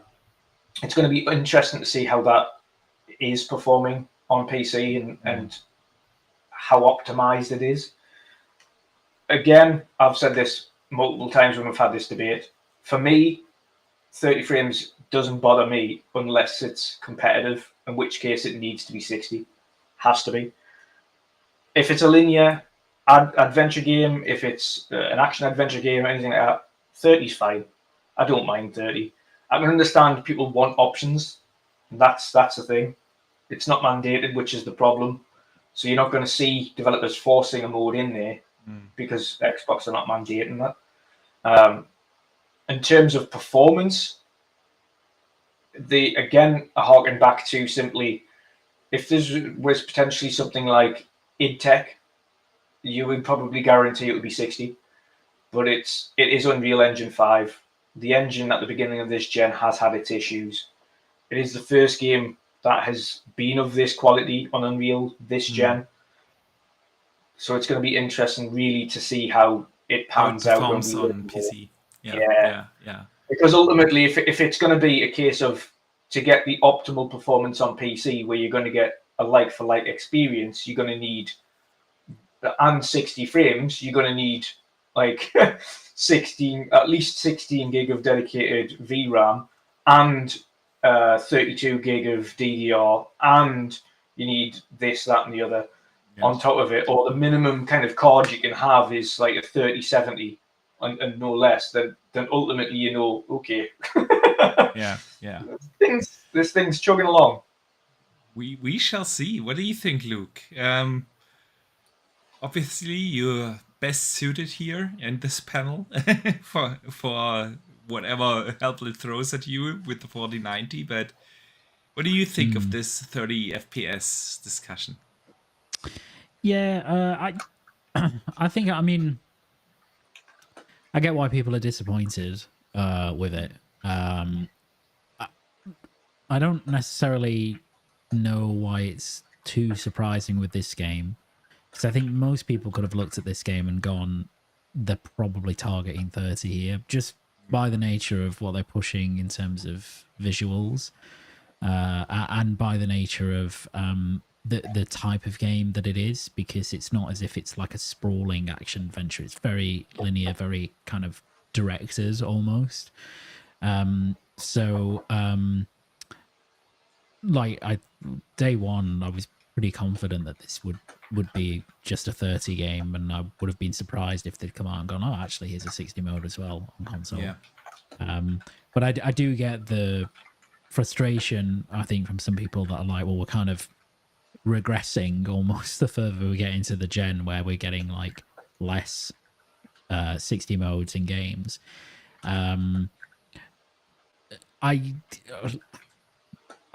also get when people say, well, you don't need it for this type of game. I do understand that argument, but really, like, it's just better to have a 60 mode. Like, it's just better if everything runs at 60 or more. And I don't like playing 30 games. I will begrudge, like Rebirth, good example. Like, I had to play at 30 for that because the performance mode is just Vaseline on your screen. It's great frame rate, like, generally speaking, it runs very well. But the sacrifice that's been made to get it to that in terms of resolution is too much for me, especially when it's obscuring like really great art. And I feel like if it's a choice between Hellblade 2 on console having a performance mode that's like that or not having one at all, I prefer them just to not have one at all. I know I'm probably in the minority there, because I think some people would just prefer like a low resolution 60 mode. I totally get that. Obviously I'll play it on PC. I don't have a clue how the port will be. It could be brilliant, I don't know. It's Unreal Engine on PC, so like, we haven't had that good experiences. I literally don't have a clue. It might run extremely well, but it might be full of stutters, in which case it's just a garbage port. So like, I don't know. I remember the most impressive UE5 game I've played on PC, apart from it had some stutters, but it's not awful, was actually RoboCop. Yeah. That had a very high frame rate when you enabled DLSS. And it looks really impressive as well. Now, obviously not as impressive as Hellblade, and I mean, especially in character models and stuff, but in terms of pure environment, very, very good looking game. So I'm optimistic if they introduce at least some upscaling, which they should do. Well, that's the difference as well, Luke, actually, compared to consoles. Yeah. You have FSR, yeah, but it doesn't have the same effect as DLSS does, which is the hardware-based variant, which has proven, especially with likes of Cyberpunk and, as you mentioned, RoboCop, to have a significant impact on the frame generation. Exactly. Yeah. So I'm really looking forward to play it. Funnily enough, it's not even the 30 element of it didn't really bother me as much as the fact that, and I've said this before, I think I've said it on this podcast before, when we discussed it before, I just hate that they're letterboxing it. I remember you saying that. I can't. I hated it in the order, because I need, like, the screen real estate is important in the game. Like I want to be immersed. I'm not, when I'm watching a film, I'm not immersed in the same way as I'm in a game. And I get why they've done it, because one, I think that's stylistic choice, but two, I think by cutting off those elements of the screen and they're able to push fidelity even further with it, right? Because the amount of pixels you're actually rendering is much less. But Yeah, so I'm hoping like day one there's a mod to remove that, but I doubt there will be because I think it'll be too baked into the design of the game. Fingers crossed. Yeah. But yeah, look, like I think that ultimately with this, I get the arguments from kind of both sides of why this is bad and why maybe you shouldn't be as annoyed with it. I think a lot of it, a bit like Rebirth, will fade away if the game is very good. Yes, absolutely. So It's the same with Alan Wake. Same with Alan Wake. Yeah. Not for me because Yeah, because PC Master Race. Yeah. super demanding game though. Super demanding. Yeah. But yeah, no, exactly. Like it just kind of. I think if people can see, and this is one of the problems of this console generation is people want big next generation leaps, and we get those. Like there have been those instances, like Alan Wake, for example, and Avatar, and some other games. But they also that when you give them that, or you give them a Hellblade 2, sometimes they're like, yeah, but where's the 60? And it's like these are consoles. You can't have it all, unfortunately. Like especially as you get developers becoming more ambitious with their visual targets like this, and especially on Unreal Engine, which is still relatively in 5 at least is still relatively in its infancy. And that it's not optimal yet. So the one thing I'd say is the which isn't to do with Hellblade, but I am really putting all my hopes on the Coalition to come out with a game on UE5 that actually has a 60 mode or runs by default at 60 and really. I was going to say actually, Luke, that Shinobi. I saw. Yeah, the post he did. Shinobi hinted. He said, if you think Hellblade looks good, wait until you see what Gears will do. Yeah, we will get to Gears, by the way, a little later in the show. So I agree with Luke. I agree in terms of the consoles. They are capable of 60 frames, absolutely. But when we're getting further into the more demanding titles, when you're adding all of these next generation features on, specifically with really, like we say, unrefined versions of Unreal at the moment, that's still in its infancy. There's a different issue that you've got there. Is games are on, especially on these engines, and we've seen it with Immortals of Avium. That was just terrible. I mean, it's only just adding HDR now. HDR. That's only. And these and the performance modes on, and we talk about Sony and them providing performance modes, but that's on their own in-house dedicated engines, as opposed to like that's on the Guerrilla. They've mastered the Guerrilla engine and everything like that. So naturally, they're going to have that wrapped around, and they should. And the Coalition are going to have Unreal wrapped around because that's essentially what they've been born on since the dawn of time. So we expect them to get a grip of Unreal, but ultimately Unreal's hasn't been proven at all this gen. It's been terrible, and all of the performance mode that have come with it have been terrible. And we even saw, like I say, with Rebirth wasn't it? Unreal was Rebirth as well, wasn't it? Yeah, it's but it's UE4. Rebirth. Yeah. So I mean that's even worse. Well, I mean it's like the most mature version of Unreal Engine there is, basically. But even then, you see, like you say, it's the most mature version of that engine, and even that can't get a solid 60 and have a good enough visual on the performance mode in order to make it satisfactory to play. So you're going to have all the more reasons that developers should try to implement FSR more on console. Even though it's not on par with DLSS, it is the best option you can provide on consoles, right? And developers somehow don't implement it in games. There's only a handful of games where you see FSR implemented on console. I think one of the issues is with FSR, and particularly FSR 3, is that they operate best and you get the best results out of them when your baseline frame rate is 50 60 frames plus. For the frame generation in FSR 3 you need at least 50 frames. Otherwise, it won't even work. Yeah.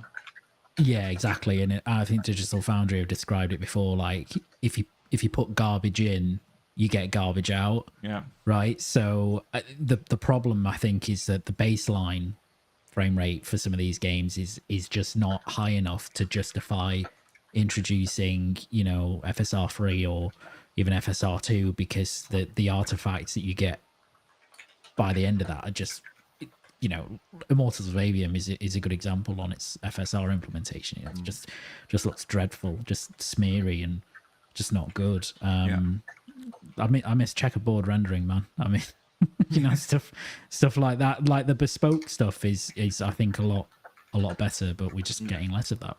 Yeah, that's true. All right, guys, let's move on from the 30 FPS, and I want to catch up on a super chat from Tronty J. He said, "Thank you so much for the super." Well, he says, I missed the super chat as well, actually, so I'll get that after yours. All right.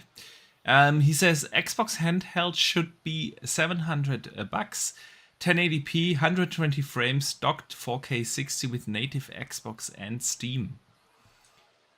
You're not getting that for $700, man. I would love that, but not for at that price point. See, with the handheld, 1080p, we have that on the Alley, we have that on the Lenovo, and on the Steam Deck, and I think that's the perfect resolution for those handhelds. And when you dock them, and you actually have that like boost mode, you have that on the LA as well. When you dock it, you get like a little boost, but it's not that big of a boost because, of course, like cooling and everything internally still works the same way. So I don't think it's realistic to expect that a handheld suddenly does 4K 60 or something when it's docked. But I would definitely love that the handheld is priced in that range and not like a $400 handheld. Yeah. So I want quality hardware, but at around $700 to $800, we are still far away for a handheld to get like that. With the native Xbox and Steam implementation, we all would love that. It's we spoke about that, I think, last week on the podcast, right? That would be the dream, like have the console OS and the PC OS basically unified in one, pardon me, device. It would be sad. I think they were mentioning doing that. I think there were the kind of rumors, at least behind it, was some kind of switch to be able to switch between the OSs, to switch between a Windows OS and a Xbox native OS. I think it'll be the perfect kind of in between. That means you can have the best of both worlds. You can have your Steam stuff, but you can also switch over and just have your native Xbox stuff there as well. Yeah. That is the only issue then would be partitioning off your SSD to have entirely two different libraries. Yeah, it's super annoying. Like I have the Alley, with its 500 gigs, and if you think about it, almost 100 gigs are taken by Windows and shit. Yeah. It's like, You can install 1 or 2 games at a time. But Luke, we haven't had the chance to talk to you about the Xbox handheld. What are your thoughts? Do you think it's gonna happen, and what are your expectations?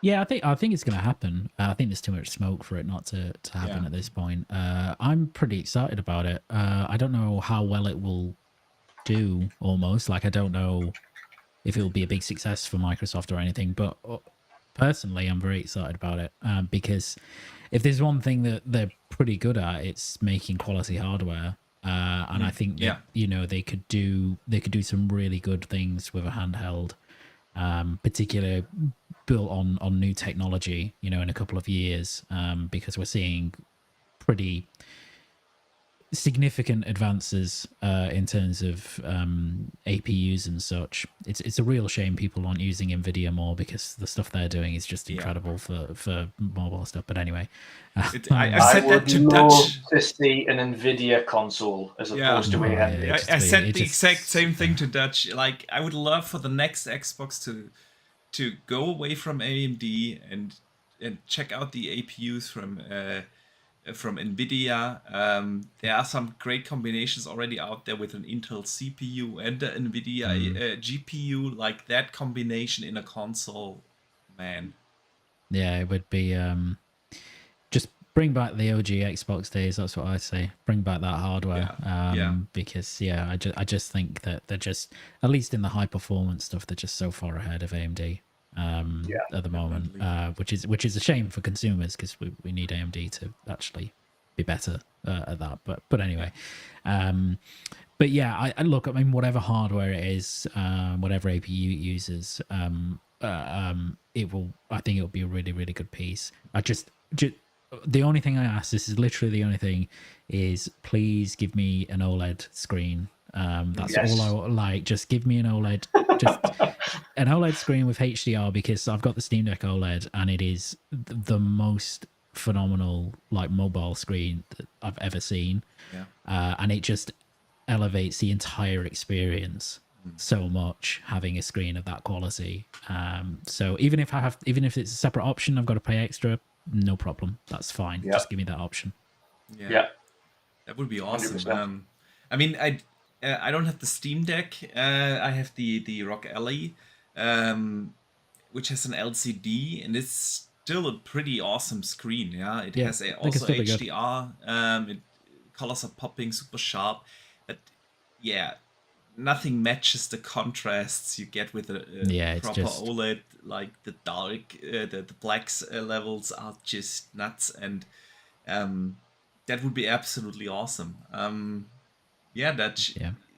we spoke about this handheld thing, and we talked to the Xbox hardware team last year at Gamescom, and we were both pretty confident after that talk that they are definitely working on something. And like Luke says, with all the smoke right now, there's probably a fire. And Luke, to your point about whether it's going to be successful or not, of course nobody knows, but I think it could be one of the things that the console Xbox ecosystem really needs, because whenever Xbox has done something like disruptive in the market, they usually had pretty much success. Even if you go back many days with Xbox Live and the achievement system, and then obviously with backwards compatibility or Game Pass, all disruptive moves. And yes, they are stagnant in the console space right now. This is undoubtedly, I mean, I still think it's for different reasons than what they say in their press speeches. But it's like, how could you differentiate yourself from the competition? And this handheld, obviously everyone thinks about the Switch, and but then again, Nintendo really isn't in the competitive market of Xbox. The Switch is a great console, don't get me wrong, but it's not there to be for like third-party games. There's barely any of the bigger third-party games even coming to the Switch. The Switch is a Nintendo game only, more or less device. Yes, I know there's tons of indies on it, and there's tons of JRPGs on it, but you know what I mean. If you want to play a Dragon's Dogma, you can't do that on Nintendo. You have to play it, if you want to play on console, you have to do it on PlayStation or Xbox. That goes for most of the bigger third-party games. So having a handheld that is actually running all your Xbox games or console games, definitely could make a big success for them. I believe there's a market, especially with the Play Anywhere thing as well, because that again, it solves that issue that you've mentioned as well, where you're deciding where to buy your third-party games, and if you're able to buy a third-party game on Xbox and then take it on the move with your handheld, as opposed to if you buy it on Xbox, you can't play it on your Ally when you're moving around, because Play Anywhere doesn't work that way. It solves that issue. Now you don't have to wonder, okay, am I likely going to play this more on the handheld, or am I likely going to get a chance to play it more on the... And it solves that problem. Absolutely. And I think there's a big market for handhelds right now. We've seen the massive success of the Steam Deck, and even these Windows handhelds like the Lenovo and Ellie are massively successful. And I think it's just something, if you would could combine that with the consoles, it's also since they talked a lot about Gen Z and stuff, it's funny. I've never thought about this, but now that I'm a parent, and I was actually thinking about getting my kids like their own console because they always occupy mine. Yeah, give themselves a little screen. Yeah, but then suddenly I thought, shit, I have to get them also a TV in their room, and I don't want to do that. They're too young for that. So like, this is the thing. That's why, as a parent, what do I do? If they want to play Minecraft, they now play that mainly on the tablet. So basically, me as a parent. They want to play here in Daddy's room, but I don't want them to sit all day here in front of my console. I want to play there too. So I give them the tablet. They can play Minecraft there. But these kind of things kind of would also be solved with a proper console handheld, like the rumored Xbox handheld. So I think there's a lot of reasons why this could actually be successful. Absolutely. Last super chat from me before we move on as well. Face 23 BKNY with another $20. Thank you very much. He said Final Fantasy VII Rebirth is playable at 60 frames. It's almost locked if you don't like the visuals and performance mode. I get it, but you can't say it's unplayable. I wouldn't say it's debatable, but that's subjective. It depends on the person. In terms of if you play in the performance mode on a big screen, it really doesn't look great. It detracts from the art so much that it's not worth playing, which is probably a better term to put it that way. It's not worth playing at 60 because although it does feel great, it doesn't look particularly nice. So the resolution drops and the quality of the textures and everything. The sacrifice is just too big. Especially when you when you play on a 1440 small screen. Maybe. Which is what a lot of people kind of say as well. Is like it's an entirely different thing if you're playing on like a 27-inch monitor versus a 50-inch OLED C1. Yeah, like it's entirely different beast because it looks completely different. You play it on a smaller monitor, it looks okay. Yeah. You play it on a big screen, it looks like the Switch. The Switch is absolutely fine on a little monitor. You put it on a big screen and it looks horrendous. You're just like, nope, turn that off. Yeah. I remember when I got the demo and I downloaded it in my living room, the Rebirth demo. Yeah. And I was like, I'm really looking forward to the 60 mode. And I have a really big screen. I've got a 77-inch. Oh, so I like clicked on the performance mode and I was like, nope, it's going straight off. I was like, absolutely not, because it just the bigger the screen, the more horrible it looks. And it, as you say, it's completely subjective because some people will not care about that. Yeah, they'll just be like, it's frames overall. But I've never been a person that's like, well, you can make it 586p on a Switch and 60 and I'm happy with that. Like, it's just not, I just don't like that. Yeah. Nope. Nope. I agree. All right. Let us move on to our next topic. Ubisoft announced this week their summer showcase. Yes. Yeah. Ubisoft Forward is coming back for Summer Game Fest on, where do we have my list here? June 10th. And Jeff Grubb also spoke on his podcast, on the Giant Bomb podcast, that he has heard a bunch of times that PlayStation is going to do a showcase in May. And just today, he also put out that he heard we will see Gear 6 now.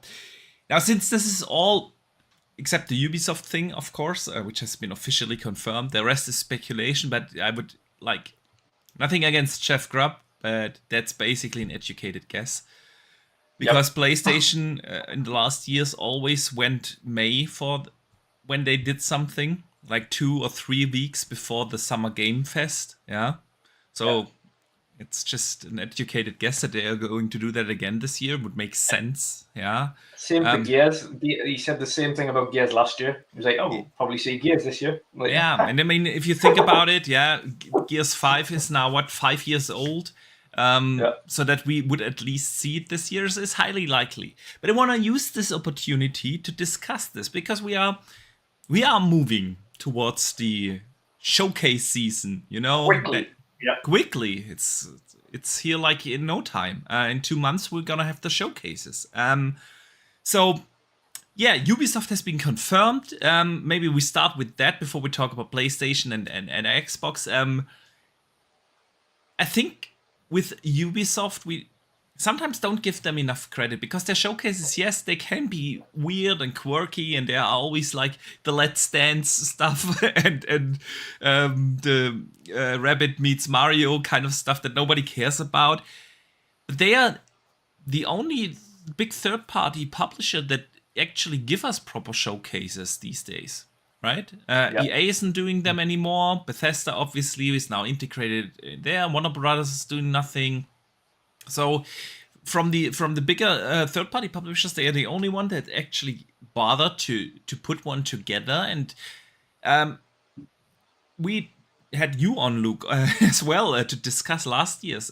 Yes, there were weird things in there, but there's also always like the 2, 3, 4 great games that were in there. There was Avatar in there. There was obviously Assassin's Creed Mirage in there, and there was the great looking and super exciting looking Star Wars Outlaws in there. So, and if I think about it, this year they could show a lot of great stuff. I mean, the Splinter Cell remake has been in development for how long now? Yeah. Star Wars Outlaws is probably definitely going to be there. They aim for a launch this year. Yeah, we will probably see the next Assassin's Creed, which is the one everyone is looking forward to because it's placed in Japan. And so I think there's a potential for a good, solid showcase here. Pardon me. Luke, what do you think?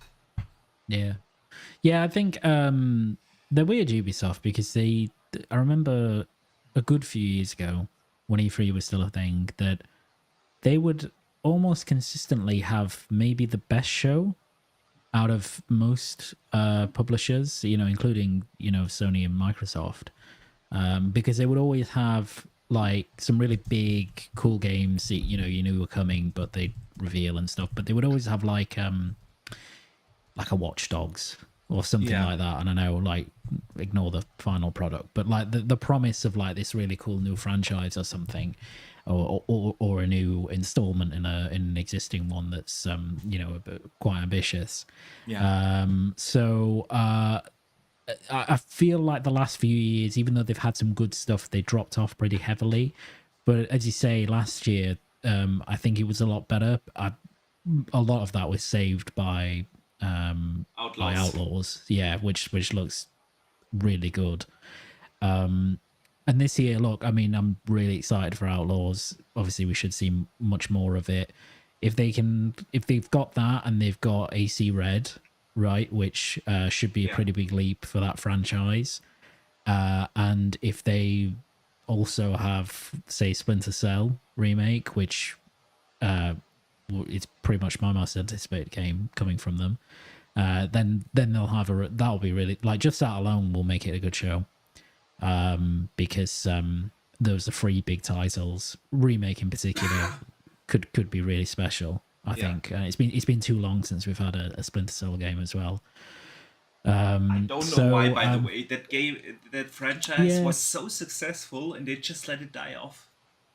I know. I mean, I remember playing it on the original Xbox, and it was going toe to toe with Metal Gear, which is bonkers when you think about it. And now it's, I mean, look, I know stealth games in general are not as popular as they were, but there's still room in the market for something like a Splinter Cell. I just hope they don't Ubisoftify it too much, like, as long as EA did Dead Space exactly and a motive exactly how they needed to do it, which was be very faithful to the original game while expanding it and making it just a better version of the game that it was. Ubisoft just need to do the same with Splinter Cell. Put a good budget into it, make it visually impressive, expand it by all means, but don't introduce shit into it. Like, don't touch it too much. Like, just leave it alone. It doesn't need to be something brand new to appeal to, like, you know, a completely new market. It just needs to be a great Splinter Cell game. Yeah, I think they could have a really good showcase. Agreed. Dutch, anything you want to add? Yeah, I think on Ubisoft front, Hawkeye Isle Sloth noticed that one of the Ubisoft official Ubisoft pages over on their Facebook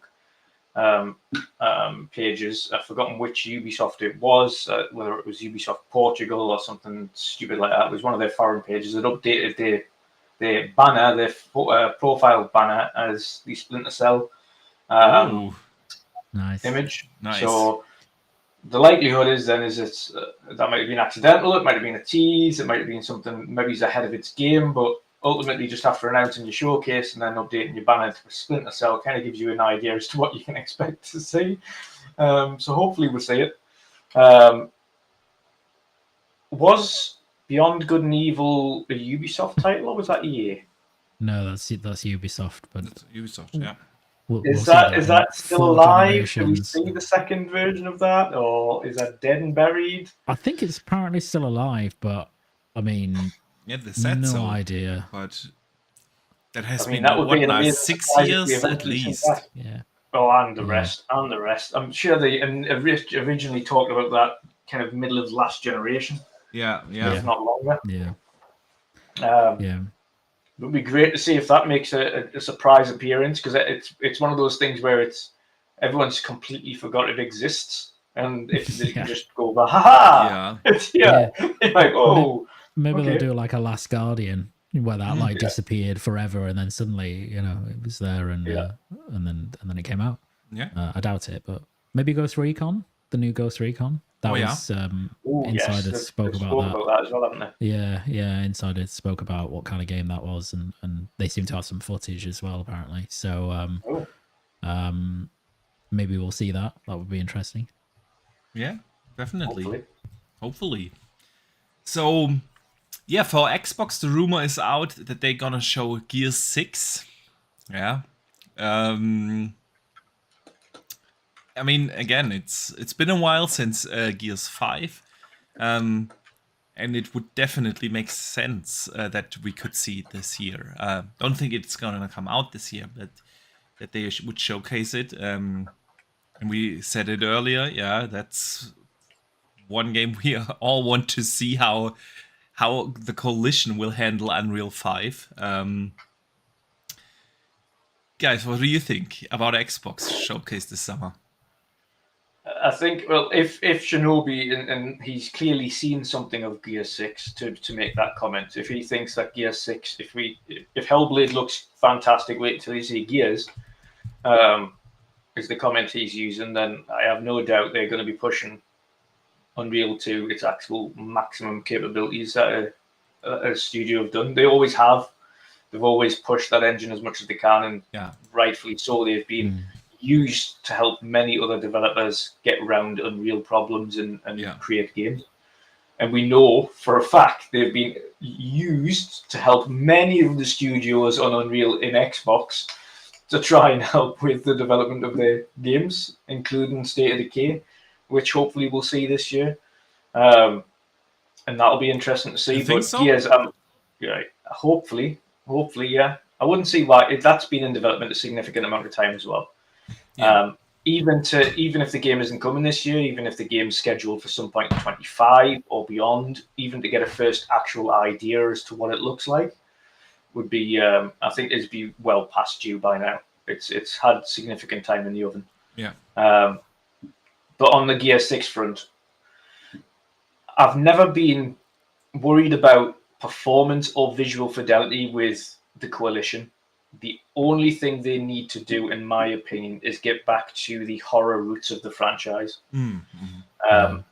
If they can implement an interesting story that gets back to more of the horror roots, I think they're onto a winner.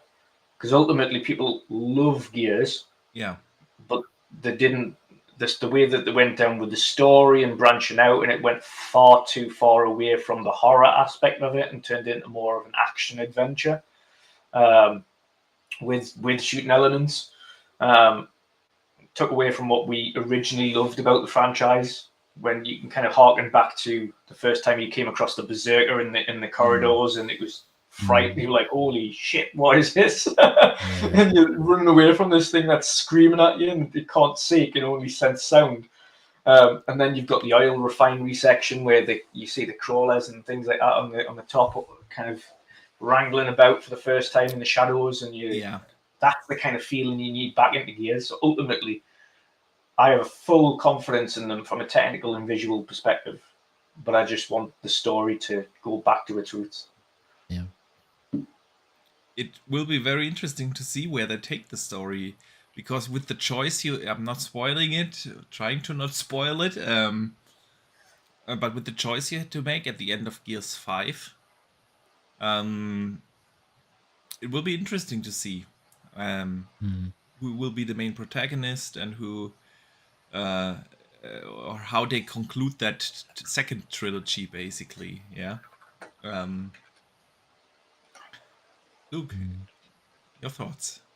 Yeah, no, I mean, I completely agree with Dutch on Gears. It's funny because the Coalition, for me, they went in the right direction when they made Gears 4, which had a lot of that like horror, dread, like what's coming up, what's out there, sort of stuff, and then they kind of reverted back with Gears 5, not just tonally, making it less horror, but also with the open world sections, which like do we need them in a Gears game? Like these kind of wide linear stuff, I didn't particularly enjoy that element of it. I really enjoy Gears 5, I should say. I think most people enjoyed Hive Busters a lot more, funnily enough, which was excellent. But yeah, I'd love to see them, because Gears has never been a horror game by any stretch, but it has that undertone to it. So I'd like for them to go back to that. But as you said, Dutch, like I have absolutely no worries at all about how the game will look or how it will perform, because I mean, there's like the Coalition and maybe 4 or 5 other studios in the world that are just absolute technical wizards. So my anticipation is something along the lines of the Matrix demo, but in Gears. Like that's what I would hope we would get from it. I don't think that's unreasonable from the Coalition. Like I don't think that's an unreasonable expectation. I'd love to. I don't know how much we'll see of it in the summer. Like I feel almost as if we see something, it will be brief and it might just be a little teaser rather than something a bit more substantial. But I remember, do you remember when they there were rumors they were going to reveal Gears 4 way back when? And sure enough, the next E3 they did, and everybody was just expecting like a little kind of we're making it sort of thing, and then it was like a full gameplay demo. So like it was the full the nighttime JD walking through one. So maybe we'll get something more substantial. I hope so. I'd love to, I really want to see what this game looks like, and it's been long enough, I think, to see something from it. Yeah, you're muted, by the way, Boxy. Yeah, I mean, that goes for a lot of Xbox games, It's not just Gears where we say, okay, it's about time. I mean, we had Perfect Dark would be another example, They found that studio in 2018. Yeah, that's 6 years now. And I think that's definitely a time frame where you could say, okay, it's time to show us something. And it goes for a lot of those games, Dutch mentioned State of Decay 3. Absolutely, yeah. We know that ZeniMax Online has been working for 7 years now on something new. Yeah, when will we see that? There's tons of stuff that Xbox could be showing. Yeah, Doom, the next Doom game that we That's learned be about. Yeah, impressive. Absolutely. And the new Wolf. I don't think we will see that because we will see more of indie, this year. Yeah. That's the machine game this year. But yeah, The one there are a lot of games from Xbox that have been announced. We haven't seen them yet, and they have been years and years in development. So Yeah. there's a potential for a lot of stuff. I mean, and then the there's one thing. yeah, please. Oh, sorry, Waxy. No, go ahead. The one thing that they have done, and we have to credit that over the last 3 showcases or so, they have moved on to show games less in CGI trailers and actually show in-game footage. If it's not continued gameplay, like you mentioned the Gears 4 demo, yeah, way back in the days, but at least we've seen in-game stuff. Yeah, if we think about Clockwork Revolution, I always want to say Clockwork Orange for some reason, but yeah, we didn't see like continued gameplay, but we got a good idea of what the game looks like, plays like. Yeah, with a good edited trailer that used in gameplay. The same for Avowed and even Fable. Yeah, people still argue whether that was in game or not. But yeah. Do we see the Fable date this year? Yeah, absolutely. Yeah, the one thing I was going to say was that I really hope we see just a slice, like an uninterrupted slice of gameplay from Fable. Yeah. I really want to see Yeah. like what that moment to moment, what that looks like, and what the world looks like and stuff. That's, if I had like one wish, it would be to see that. Even if they just give us like a little, and the best way to do it without interrupting the actual story is just show us what one of the side quests look like. Yeah, just CD Projekt continued did that on gameplay. Witcher. Yeah. Like Luke says, not these like 3, 4, 5 second snippets from different scenes, but like a continued gameplay demo. And I think the next time we will see Fable, we will get that. It would be not smart for them to do the same thing like they did last year, but that's what actually everyone wants to see now. And usually they've done that. If I think about like things like Hellblade, yeah, where they showed up and showed like this 8-minute continued thing at the Game Awards, which was gameplay. Yeah, you don't edit it together into those snippets the second time when you show such a game. And they already had the CGI thing, they had the in-game footage thing, and the next thing has to be like continued gameplay. And since I still firmly believe that game will come out next year, it's already been now 7 years in development. It will be 8 years next year. It's crazy to think about, right? I believe it will come next year, and we will see it this year, and we will get like coming 2025 thing. Yeah. What else? Do you guys?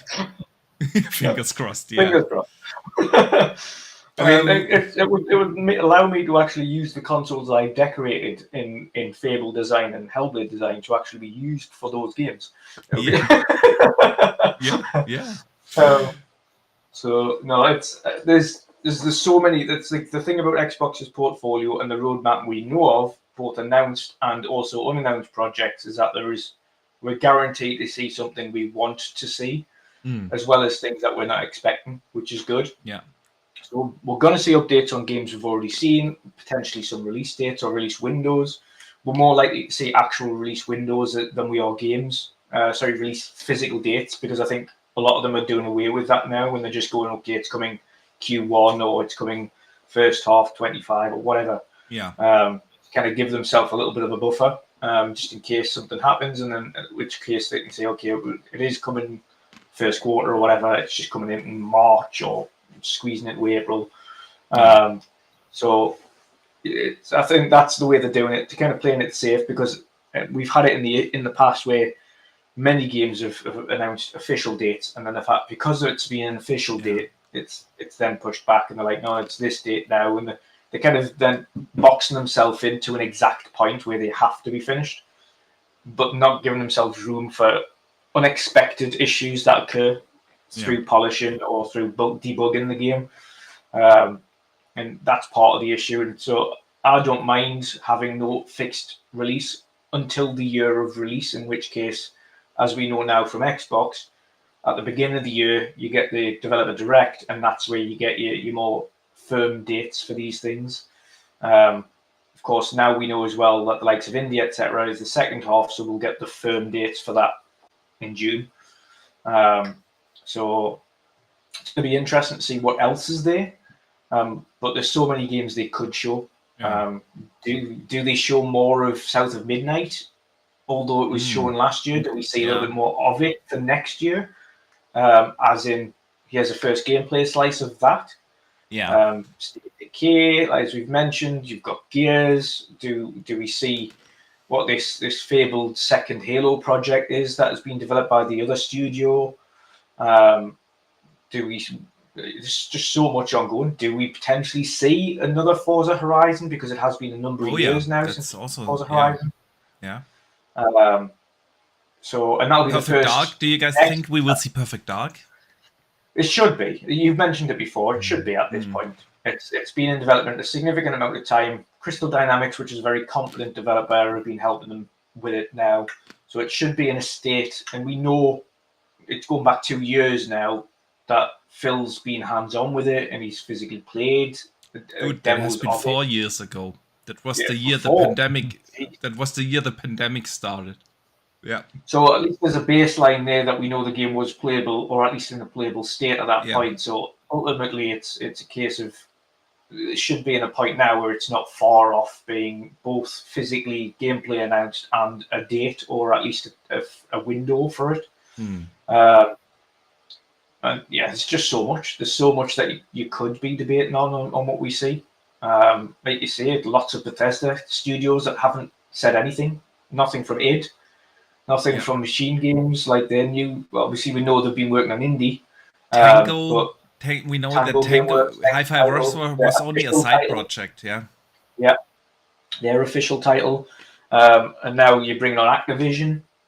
First showcase with Activision Blizzard included. Yeah, well, but there's nothing but Call of Duty coming. No, you don't know that because they've got multiple studios. I'm 100% confident. See, it's what I always say. I don't get why people are so excited about this acquisition of ABK, because at the point when Microsoft acquired them, there was nothing else in development at Activision other than Call of Duty. Every studio has been moved over to become a Call of Duty support studio. And even if you greenlight, the day you buy the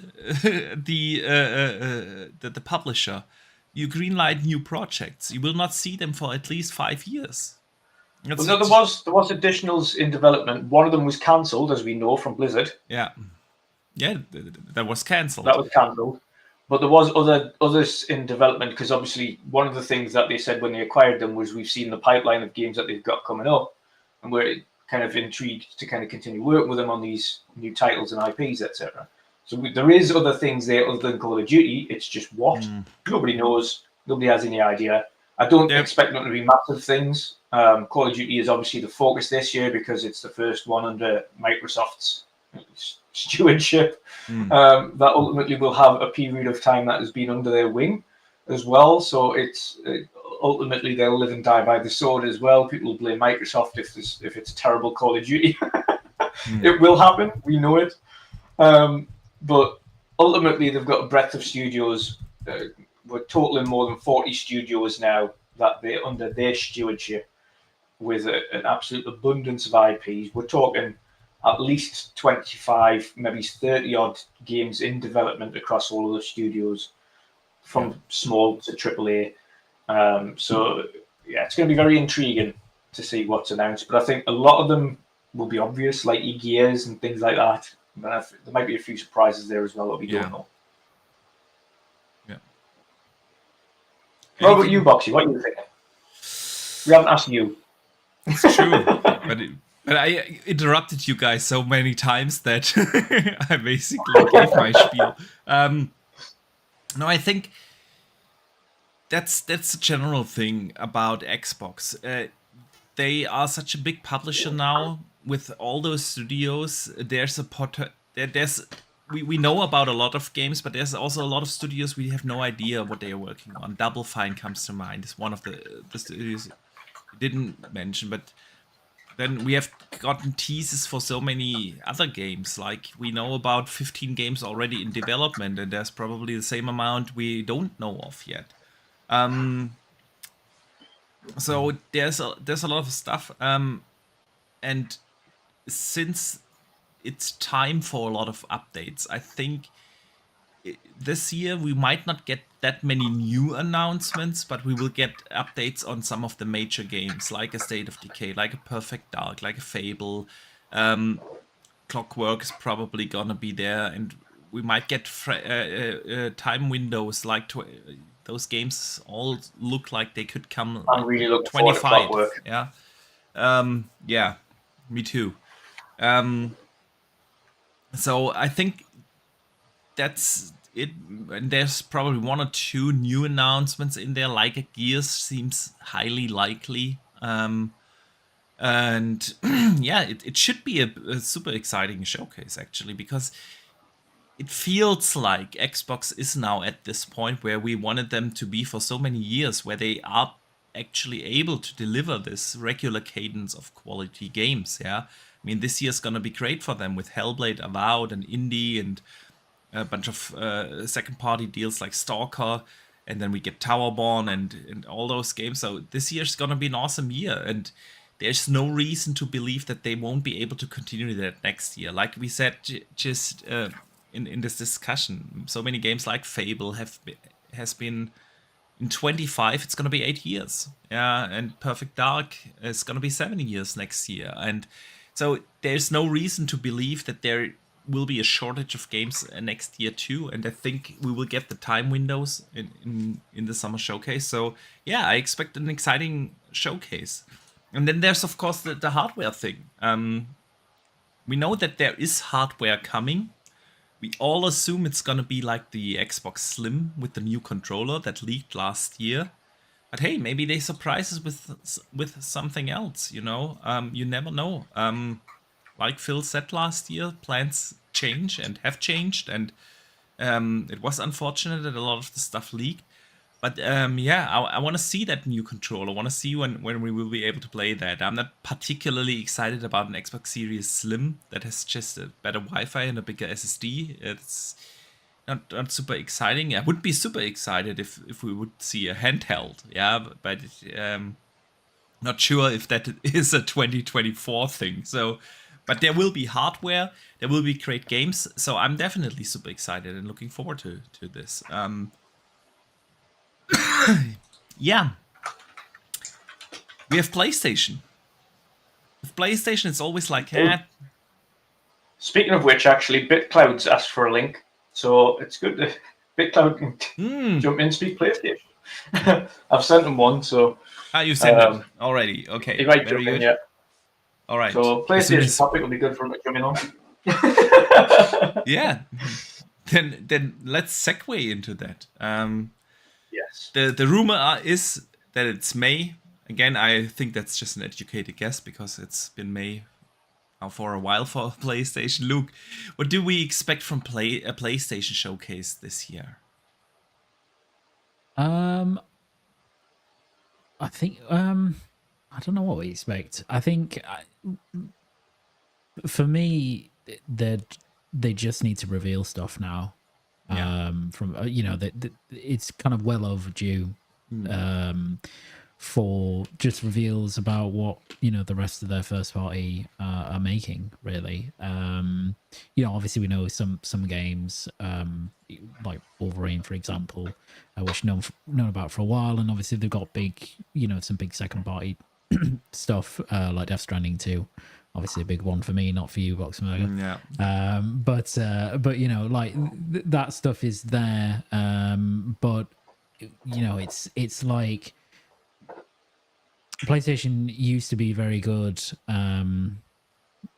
Just a couple of showcases ago, in terms of telling you on the future of the console, in terms of this is what's coming. You may have to wait a bit, but here is what's coming out. But for the last few showcases, they've not really done that. It's been, this is the stuff that's coming fairly nearish, and there's some good stuff, obviously, but I just want to, as everybody says, we just need a roadmap, right? It's people know that, like, I don't know, that Sucker Punch are making like Ghost of Tsushima 2, for example. Like that's just gonna happen.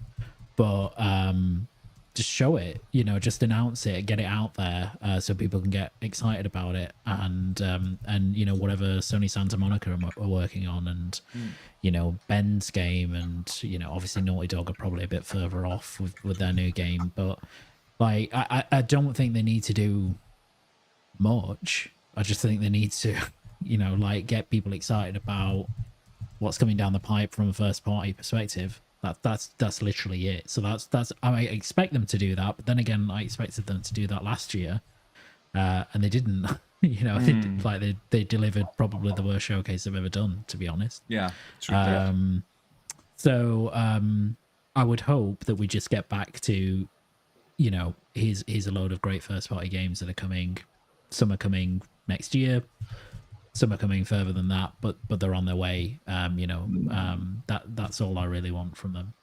That and some, they usually have something where they have like a big gameplay demonstration, like Spider-Man 2 last showcase, right? Which is, where you see it and you're like, oh, I'm really looking forward to that. Yeah, we know. I mean, look, we know for the rest of this year they don't have any major franchise games releasing. I think they probably have some stuff like Astrobot, which could be really great actually. Yeah. And obviously Concord is still scheduled, but it's going to be a drier year from a first party perspective, at least in terms of like the big tentpole releases. So to me, that's the optimal time to start talking about, okay, yeah, we get that, this year we've not got God of War Ragnarok, but next year we've got X, Y, and Z, right? Like, and the year after that, this is coming. So that's what I hope, anyway. Absolutely. Let me welcome BitCloud, who jumps in here. How you doing, my man? Doing good. How you guys doing? Doing great. Doing well. great. Long time no see. Yeah, definitely. I've been AFK everywhere. Yeah. We haven't seen you around in a while, so it's awesome that you join us.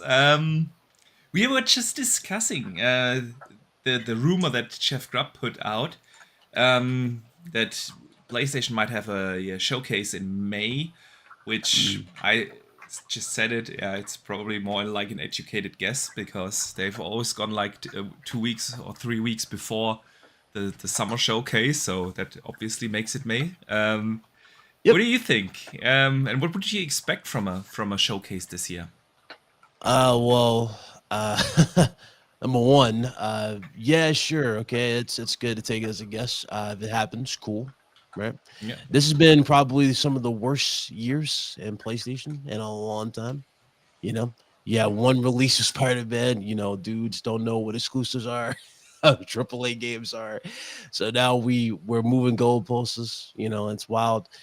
And I could go on forever how bad the situation has been, but just to stay on topic, what would I expect here?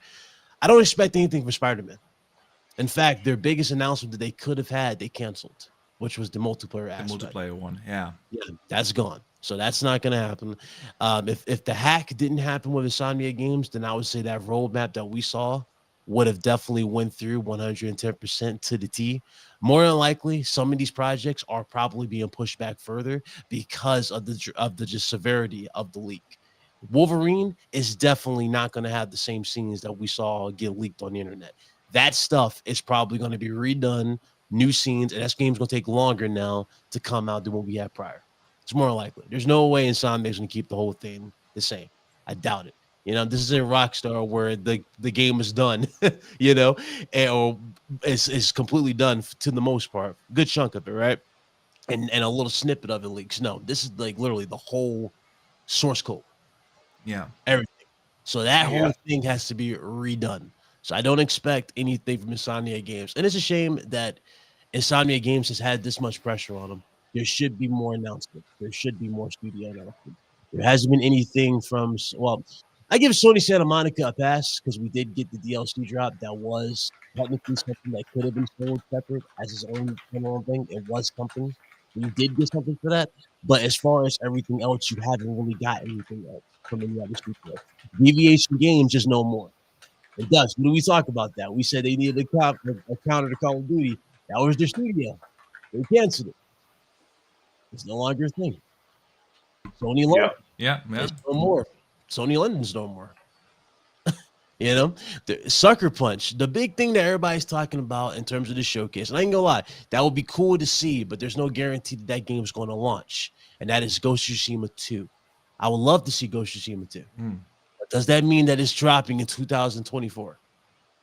No, that could be a 2025 release. Why? Because the biggest release that they had has more than likely been pushed back, and that was Wolverine.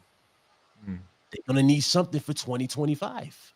And what you're seeing here is them flat out going all out with, third party like deals and games that are not first party, but they're advertising them as such. Rise of Rome is not a first party studio. Stellar Blade and so on. Stellar Blade is not first party. It's and people need to understand this. That's the trick. I see right through it. I saw it. It's like, okay, this is clearly what's happening. But you know what you are getting this year?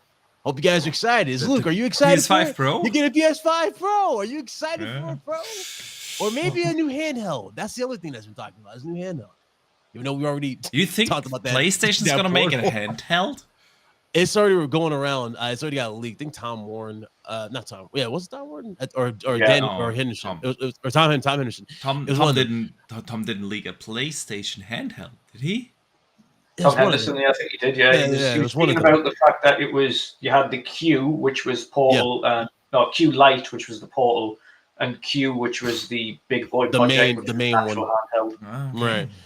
A lot of people, getting excited for that. I mean, if it could actually run the game, sure, but that's everything that the Portal should have been.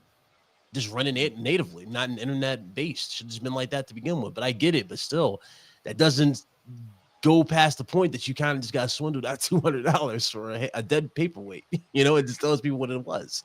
So you got this new handheld that's about to drop. They've already pretty much flat out told you that PSVR 2, they're not supporting PSVR 2 for a while because of just how the backlog of units. So what is there to really be excited about? People's in my DM like, where are you, Big Cloud? Have you seen this news of Hellblade 2? I'm like, okay, it's 30 FPS. Does that take away that the game's going to be good? No, yeah. I don't care about that. And on top of that, all of us here are playing that on PC. And we're not affected by this at all. We have options. Yeah.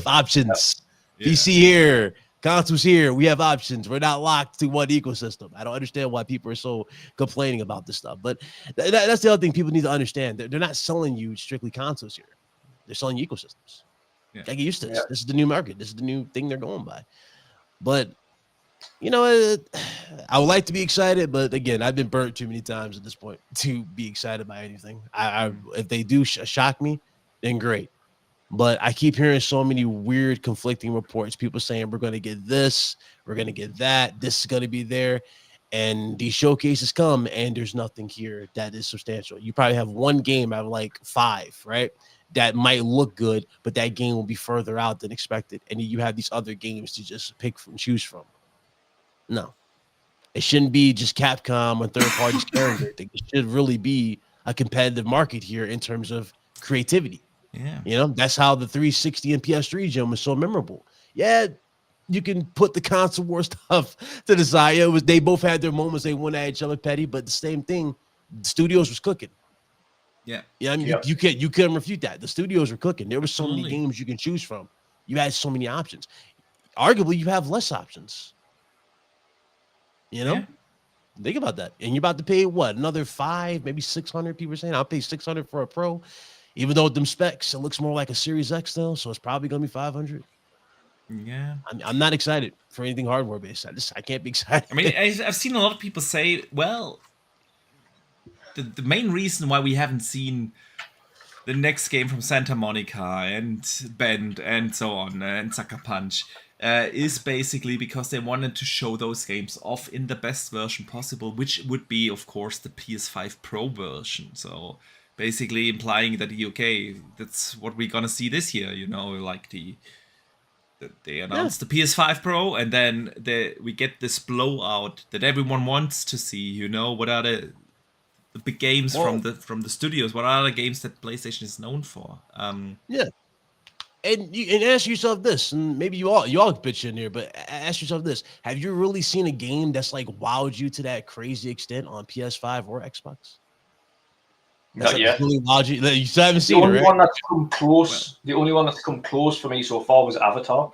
And that was just the level of the density of the foliage and the aliveness of the world. I mean, Alan Wake was also pretty impressive. So from a visual, there have been. But again, if we're talking about this though, they're both third party. Yeah, exactly. No, you see this? You see how Dutch caught on. Dutch caught on immediately. So I'm saying there hasn't been anything first party wise that's gravitated you like, damn, you know what? I'm gonna sell this ecosystem and primarily focus on that. You know, remember how you had that kind of that shift last gen? People were doing that. They had like, okay, I want this, I want that. You don't have that type of mentality no more. People are just like, this is what you're getting. What you get is what you get type of thing. And it legit feels like that. There isn't really anything that's out here. Yeah. You know, it's crazy. And it's heartbreaking. You know, Spider-Man 2 was great for me, but I mean, again, Spider-Man 2 was Spider-Man. I'm a Spider-Man fan. I'm a stand for it, but I haven't had that crazy wow moment. I just haven't. Yep. You know, I just haven't. Yeah, I mean, I don't know, man. You know, people talking about new hardware. I'm not excited for that either. So I think that is something where a lot of, especially console gamers, have like an issue with this generation so far. I feel like on both sides, for different reasons, gamers might not be that happy with the gen. On Xbox side of things, it's probably because, well, the games haven't been there so far. Yeah, we are 3.5 years into the console generation, and all we got is 2 Forzas, Halo, and Starfield. In terms of like, like not talking about actually great games like Pentiment Grounded and such, but those are not like, like you say, the ecosystem. You know the problem with Starfield is, you know the problem with Starfield. Starfield unfortunately was plagued by this hardware. This hardware is just not as good as if it would have been at 60. It's someone in the chat earlier. I'm sorry, I can't remember who said it, but someone said it. It's a little unfortunate that with every Xbox game you have this but attached. You know. It's a great game, but and then blah blah blah. There's always a but. You know, Halo Infinite was great, but one of the issues Starfield has, and we've been having this chat in my chat as well. Yeah, was that ultimately I think they lean too much into the realism of outer space, in which in the realism of outer space is that planets are largely uninhabited. We don't gamers don't want to be reminded of the fact that the universe is largely uninhabited. Ideally, it would have been better for them to go down into the fantasy sci-fi route and implement different alien races on different planets and threats and things like that. That might have had a different effect on it. But ultimately, going to these planets, multiple of which had just copy and paste bases in certain sections or underground bases, and that's definitely something that the stations you find are all feel like they are the same. I think, and I really did enjoy Starfield, and I'm still enjoying it. I'm still playing it. It's like my alley game. I play that when I'm on the go, and I really did enjoy it. It was my game of the year last year, so don't take it the wrong way. And I think it had 2 main issues. The one thing is it didn't do enough of the space setting.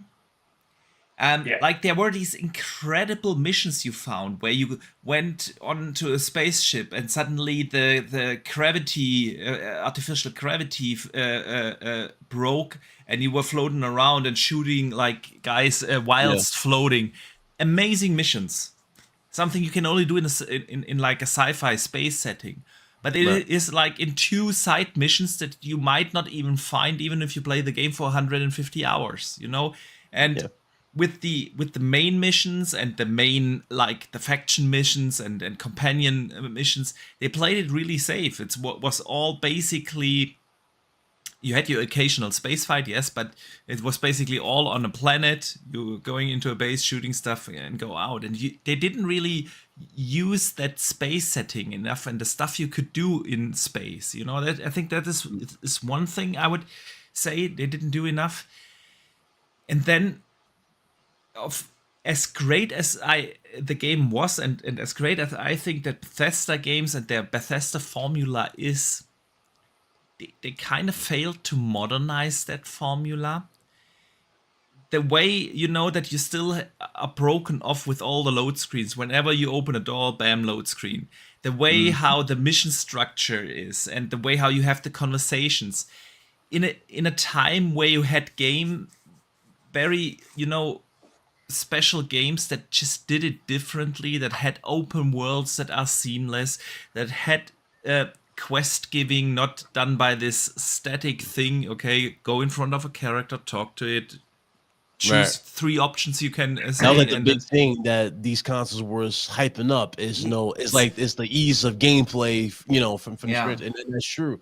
And you know, I gave the game a try. You know, it's fine. I do think it's very creative. I just do think that honestly, I wish it came out probably next gen. You know what I mean? You know what I'm saying? Like, it just had better hardware to play it better, give you more of that spectacle, and give you more of those refinements. That's what was really missing, was refinements. It wasn't a bad game. It just didn't have it just wasn't up to par, at least performance wise, at the time. Performance wise, yeah, there's no doubt. We mentioned that earlier, that the post-launch support, especially, they could have implemented FSR by now on the console, or do something there. Post-launch support hasn't been great. It's still, I think I gave it a 9.3, 4, something, and I stand by that. It's a great game. I had a blast. I played it for 150 hours. I wouldn't do that if I didn't really enjoy myself.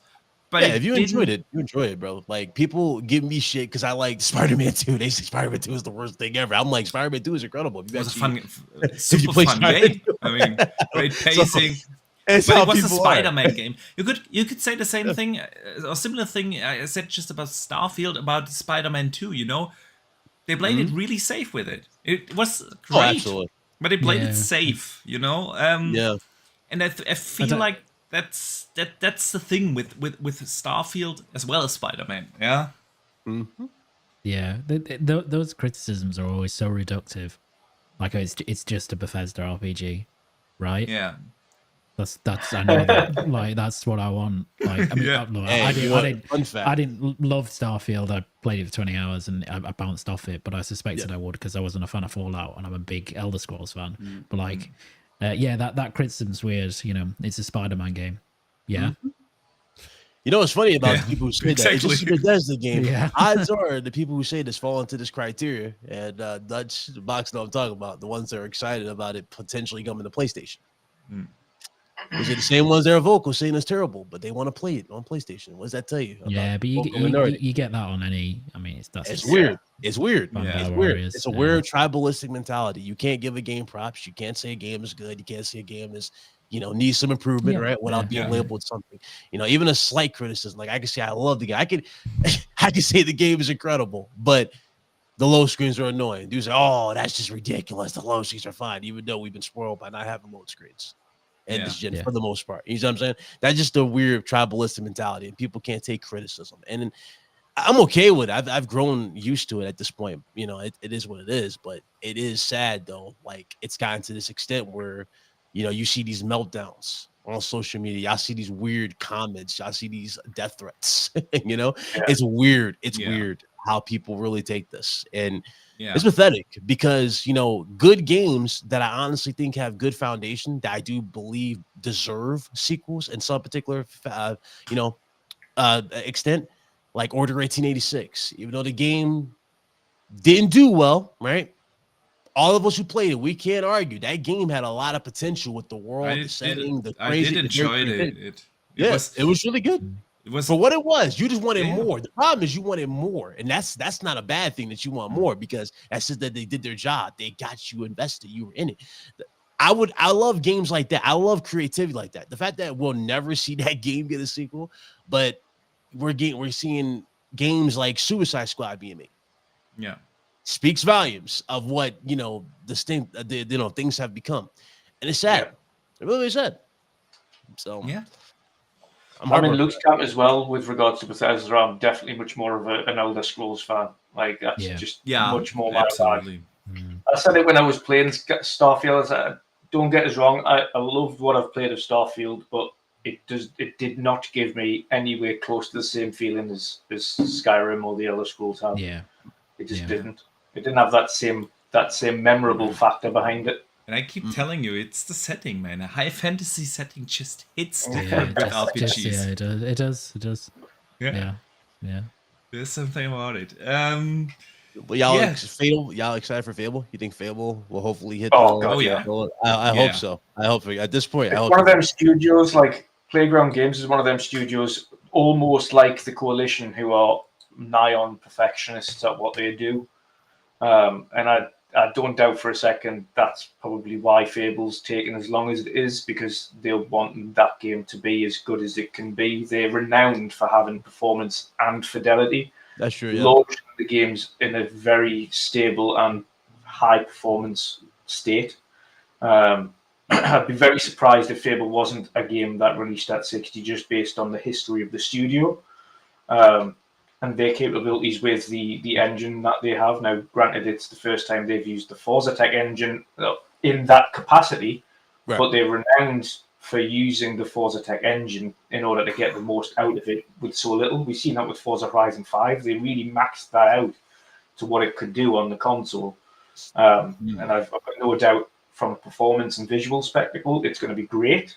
However, as I said earlier about the likes of Gears of War, it's whether or not they match up with what we expect from a story element and how the narrative approach goes. So I'm super looking forward to it. But the only thing every one of us is, okay, so how they set the tone right in the trailer, they set the comedic tone right in the trailer, and it had awesome characters and actors that they've got involved. But does that continue throughout the entire game? How does the story portray, etc.? Yeah, I agree with that. The only one that feels like a wild card, honestly, because we don't know if it actually is true or not, is Gears. If Gears is going to be at one of these, you know what I mean? Like, that's the wild card. We're not sure what they're doing in regards to that. We talked about that earlier. Shinobi posted a little caption on, it was like a Reddit thread, and they were talking about Hellblade and how fantastic Hellblade looks after the previews and things like that. And Shinobi said, if you've seen nothing yet, like, wait until you see Gears. So Shinobi seems to have seen something from Gears, and expecting it at this point. So yeah, hey man, all right, fingers crossed. I mean, at this point, I want to be wild. You know, this is like the first generation where I haven't seriously been wild. I've been more, I guess you go, well, okay, I've been less than that. I have been wild by the no load times, you know what I mean? The seamlessness of games. I will say that this generation has done that with the refinements, the seamlessness of us getting from loading screen or start screen to content. Sure, I do like that. But as far as like really pushing the envelope, you know what I mean? And have you go like, damn, this is why I love gaming. There hasn't been a lot of that. You see what I'm saying? There just hasn't. I think it's been, we spoke about this earlier as well. Unreal has been one of the issues of it. There's so many developers using Unreal Engine, and one of the key issues here has been the fact that Unreal's first implementation of Unreal Engine 5 was terrible.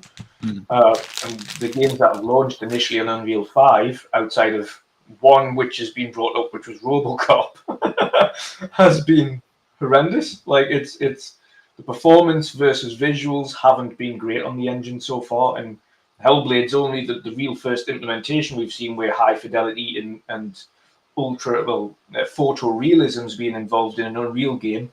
That'll be launching very soon, so we'll see what that fidelity aspect of the engine looks like. But we now know, obviously, it's locked to 30 on consoles. Likely I would imagine partly down to potentially the engine as well as their creative requirements. But I also think it's probably going to be very demanding on PC because of the engine. I think the engine issue is still something we're probably working around. Still in its infancy after all, but ultimately we haven't seen any of the new engines outside of Unreal being utilized. We haven't seen the new Forza Tech engine being utilized. We haven't seen the new id Tech engine being utilized. We haven't seen any of these next generation engines actually being like used. optimized, or I don't even say optimized, just fully like we haven't had a Kojima moment with Yeah. that's what it is. We haven't had that crazy moment. Games look Yeah. good, but that's natural when you have beefier hardware. Visuals gonna look better. Just Yeah, hasn't been like much. the only one where we've seen the what an engine generational leap it was capable of was Snowdrop with Avatar, and their foliage system was just insane. I still haven't seen that level of detail on any game I've played so far outside of Avatar. It's just ridiculous how much they got into that and managed to get it to perform, and include forms of ray tracing in that mode as well. So hats off to them. But Avatar outside of was that, truly impressive. Yeah, yeah, definitely. That was a game where everybody read off too. Nobody was really like looking at it like that, but it actually ended up becoming a sleeper, which is good. I love being pure on it when a studio actually delivers. Like I love seeing that. Yeah, I don't know if it's a good game, but Well, it's a very impressive game. yeah. Yeah, It's an impressive game, but yeah, ultimately, kind of story came and went. I enjoyed it. It's not like, wasn't top 10. Not top 10, but definitely worth playing. Like, so I keep it installed on my PC, and every now and then I just go and play like 15 minutes. Just to like see it, just to be like, this is really impressive. And then I'm like, that's enough for today.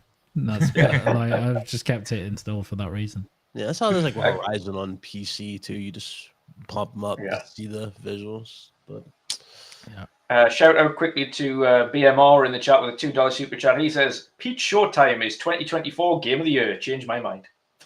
Easy. It's Banishers. So far, it's Banishers. Maybe Dragon's Dogma after I finish it.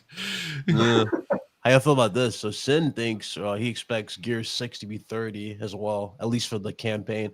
I don't think so. I mean, it's a shooter. You can't have a shooter. Yeah, you can't have not such a fast-paced shooter. No, I don't think so. I do hope they go with the horror aspect though. Yeah, I really hope they embrace the horror 30 FPS game type of thing for sure. Gears has always been 60 or 120. It's been 60 base and 120 multiplayer. Yeah. All right. Since we have, I was going to say PlayStation's front. It's hard to tell because I don't know what studios are left to show anything now. We've had a couple of closures. London's gone, Deviation's gone. The only one you could think of is Jade Raymond's studio, which is Haven. Marathon's also changed what it's meant to be. Yeah. So I'm not sure how Marathon's going to play into this because that's not even strictly PlayStation. That's on Xbox as well. They're open that to everybody. So that's everything. What was the other one as well that was meant to come out this year? Concord. Concord. Was Concord delayed? Did they say Concord delayed? I think so. so. I haven't mentioned anything. I don't remember anything about Concord. I do remember we were supposed to see it, and we didn't see it at all. They said, last year when they announced it, they said 2024. Right. But yeah, they reiterated that this year as well because they had a blog post that was games coming to PlayStation 5 this year, and Concord was still on there. So if it is delayed, they've not officially said so. Yeah, more likely they're probably course correcting after the breach. I'm telling you, that's probably what happened. A lot of these games are 2025 because of the gravity of potentially Wolverine not making it in 2025. That's gonna have to be 2026 or 7. And the X-Men / Venom expansions, those are probably also gonna fall into that same category of the launch window because not only did they leak the names, they showed the release dates, they showed screenshots of the art and all that of the Venom stuff. So all that has to be pushed back. They got to really course correct, which is insane how they're doing that. That's crazy, but it's. You think something is going to change with Hiroki Toki now being in charge? I mean, as of last week, Jim is finally out and they have new leadership now. I've done a video on that. A lot of I got the response as expected from it because they was like, oh, they're never gonna do day and dates and this, that, and the third. Well, let's look at the situation. Jim Ryan's gone. He's officially gone. Yeah. Jim Ryan already brought in a lot of money, a ridiculous amount of money for PlayStation with the strategy that they've been going, which is PC, the ecosystem type of route. They've been making 5 times more money. Hence why they've been more laid back. The main reason Sony has not announced things because they know they don't have to, because they pretty much got the gin. That's what it is. They're just very laid back. They don't have anything to announce. But to go a little further with this, Hiroki Totoki and I forgot his last name, the other one, but both of them flat out, both CEOs, they both flat out said that yes, we will be focusing on PC, of course, mobile, cloud, and PlayStation. But they say, a lot of people are saying, well, he said PlayStation is their core thing. Well, of course, PlayStation is their core thing. If you paid attention to the actual briefing where they said PlayStation beyond the console, what did it have in the middle? PlayStation, but it wasn't tied to a box. PlayStation was tied to mobile. PlayStation was tied to console. PlayStation was on your phones, your tablets, etc. That's what they're going to be focusing on. So yes, as far as where the future goes, I do believe he will announce day and date in some particular capacity. I do believe it's going to happen. Will it happen farther out? At this rate, no. And the reason why I say it's not going to happen farther out, look at Hellblade. I'm not Hellblade. God, what's that? Helldivers. Helldivers 2. Helldivers 2 is a prime example of what happens when you strike when the iron is hot. That game is not only getting ridiculous, has gotten ridiculous praise, it has some of the most crazy amount of players that PlayStation's ever had for a first part, not even first party, but for a title that is tied to them specifically. You see what I'm saying? Yeah. If you think about the sales figures and you look at the sales figures, a lot of people were trying to argue this. Dutch, you remember this? Dudes trying to say it's 50-50, or then they try to say no, it's 60-40 for PlayStation over Steam. The numbers came in. It is 60-40. Steam is carrying that game completely. Sony sees this clearly. If the game, if Steam is players are willing to pay for it and go all out and support it, they're going to do that with the first party. The main reason why you don't see a lot of been saying that for a while. I would be surprised, no matter the game, whether Santa Monica is the next game or the next spent game, or you will see day and date on PC. With PlayStation all I care about is the studios. I care more about the studios and us preserving, you know what I'm saying, what we got, than about people getting upset on the internet because someone else gets to play a game. That doesn't make no sense to me to begin with. It's weird. You know what also doesn't make sense? So is there entirely different demographics? PC gamers, for the most part, are not the console gamers. They're not the same targets. They're not ever going to go and just buy a $500 box when they got a rig. Console and PC can coexist. But Luke, what do you think? Will we see with Hiroki Totoki and his new leadership major changes, or what do you expect from that? I don't think there will be major changes under Totoki because he's an interim CEO. So he, by the nature of interim CEOs, the idea is just to steady the ship, which I think he will do. So I think there's pretty long-term planning at PlayStation. Microsoft are the same. I mean, all publicly listed companies have this ridiculous long-term planning. So there will be a directionality, which they already started going down in terms of broadening out PlayStation, obviously to PC. They said, I think Hulst said maybe a year and a half ago, 2 years, that, their service games would come day and date to PC, which is, born true. Obviously, Helldivers is the last one, which is a huge success. I would expect that Totoki will, on Totoki's reign, so to speak, you may get the first day and date single player PC game. Maybe, don't know. Certainly, Concord is a multiplayer game that will hit PC day one as well. But I don't think he'll rock the apple cart too much. I think he's there to try and just add stability in between, what have been long tenures between Layden and Ryan, and figure out, that his main job will be figuring out who's gonna be the next leader, right? Yeah. Who's gonna do it.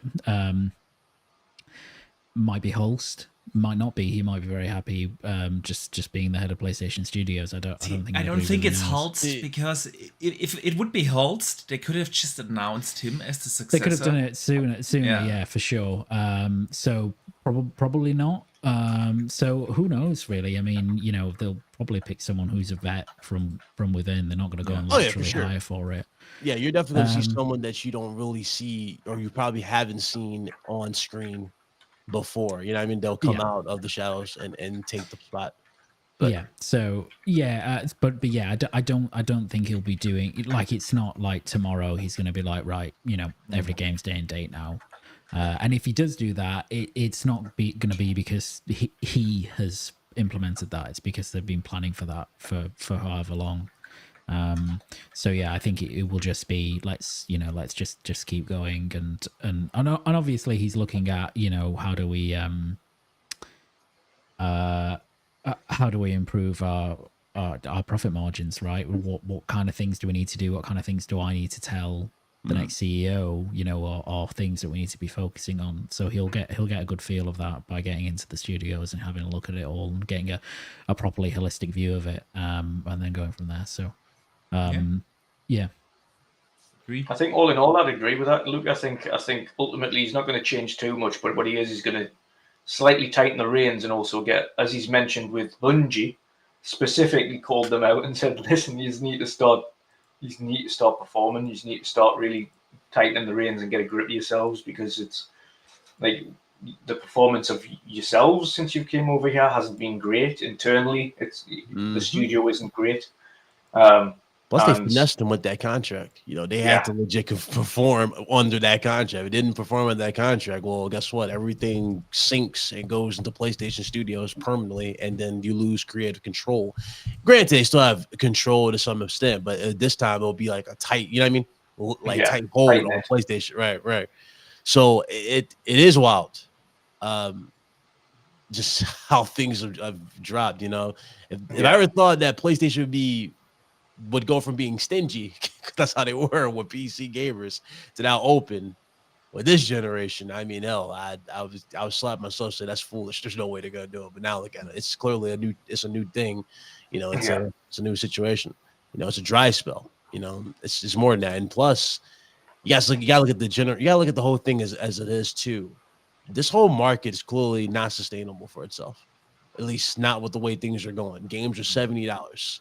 And when you got games out here, Sony's playing Russian roulette with these games on the possibility of those games selling and doing X amount of, margins, and they're not.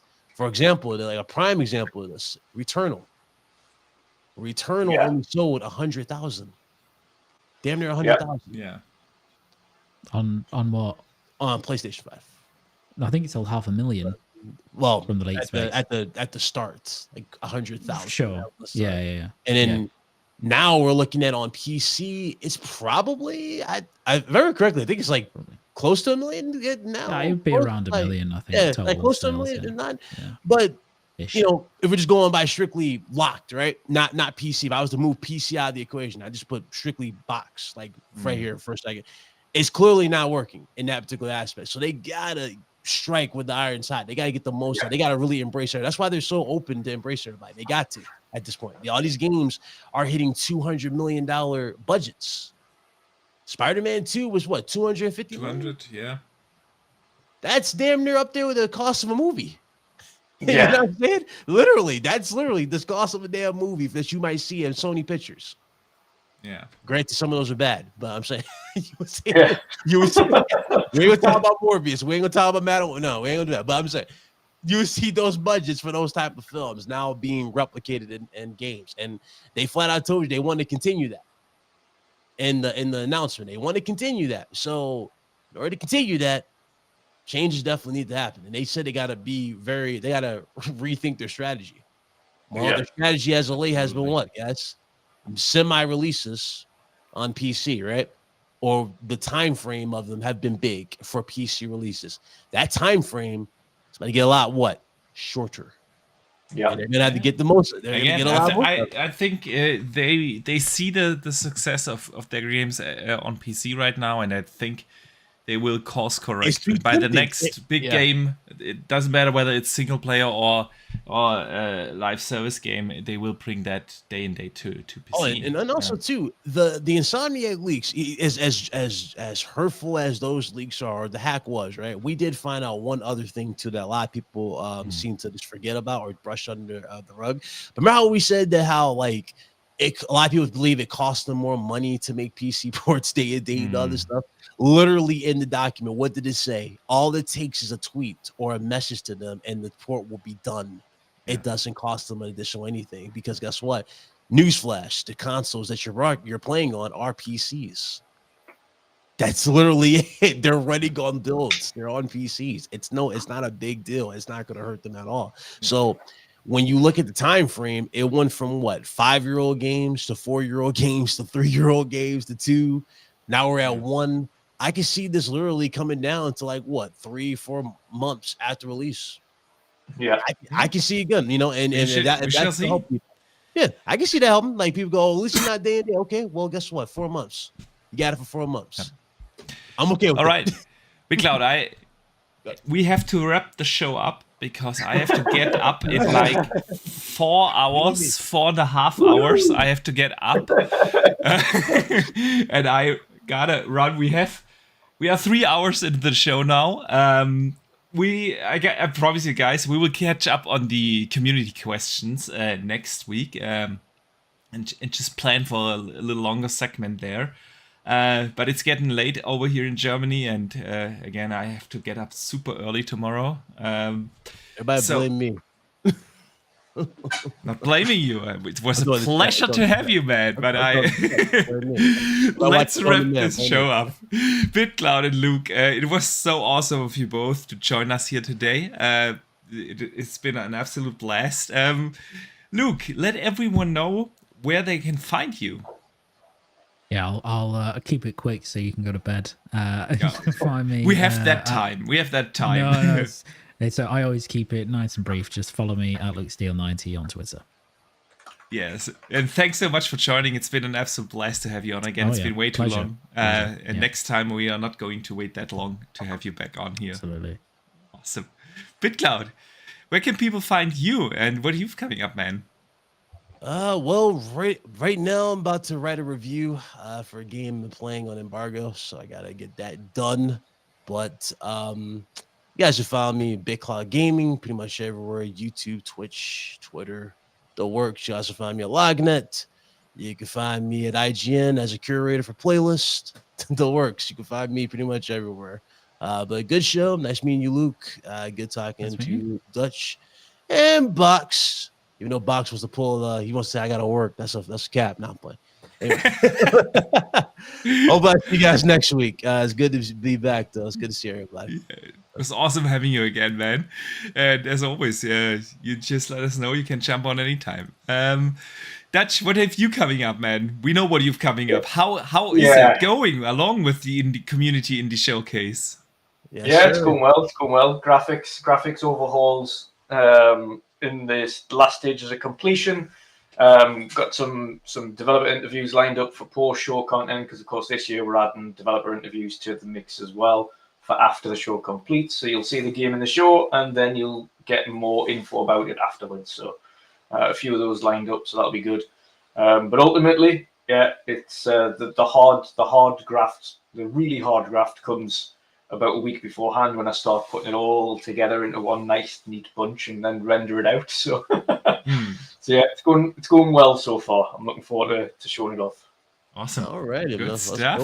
And before we go out of here, let everyone know when it's going to go live. Yes, the 27th of April, 7 p.m. UK, 2 p.m. Eastern. The 27th of April. So it's a Saturday. So everyone's nice and chilled in the house. 8 p.m. Central Europe to that, and it's gonna be awesome. It's gonna be a fantastic Saturday. So, again, thanks to all of you, and of course, a big thank you to the community. Thanks for the super chats that came in, and guys, we will be back next week, regular time, and there are great games out there to play. We all have great playlists. There's so much to play. So go out, enjoy some games. Don't forget to game on, and I see you guys next week. Later. See ya.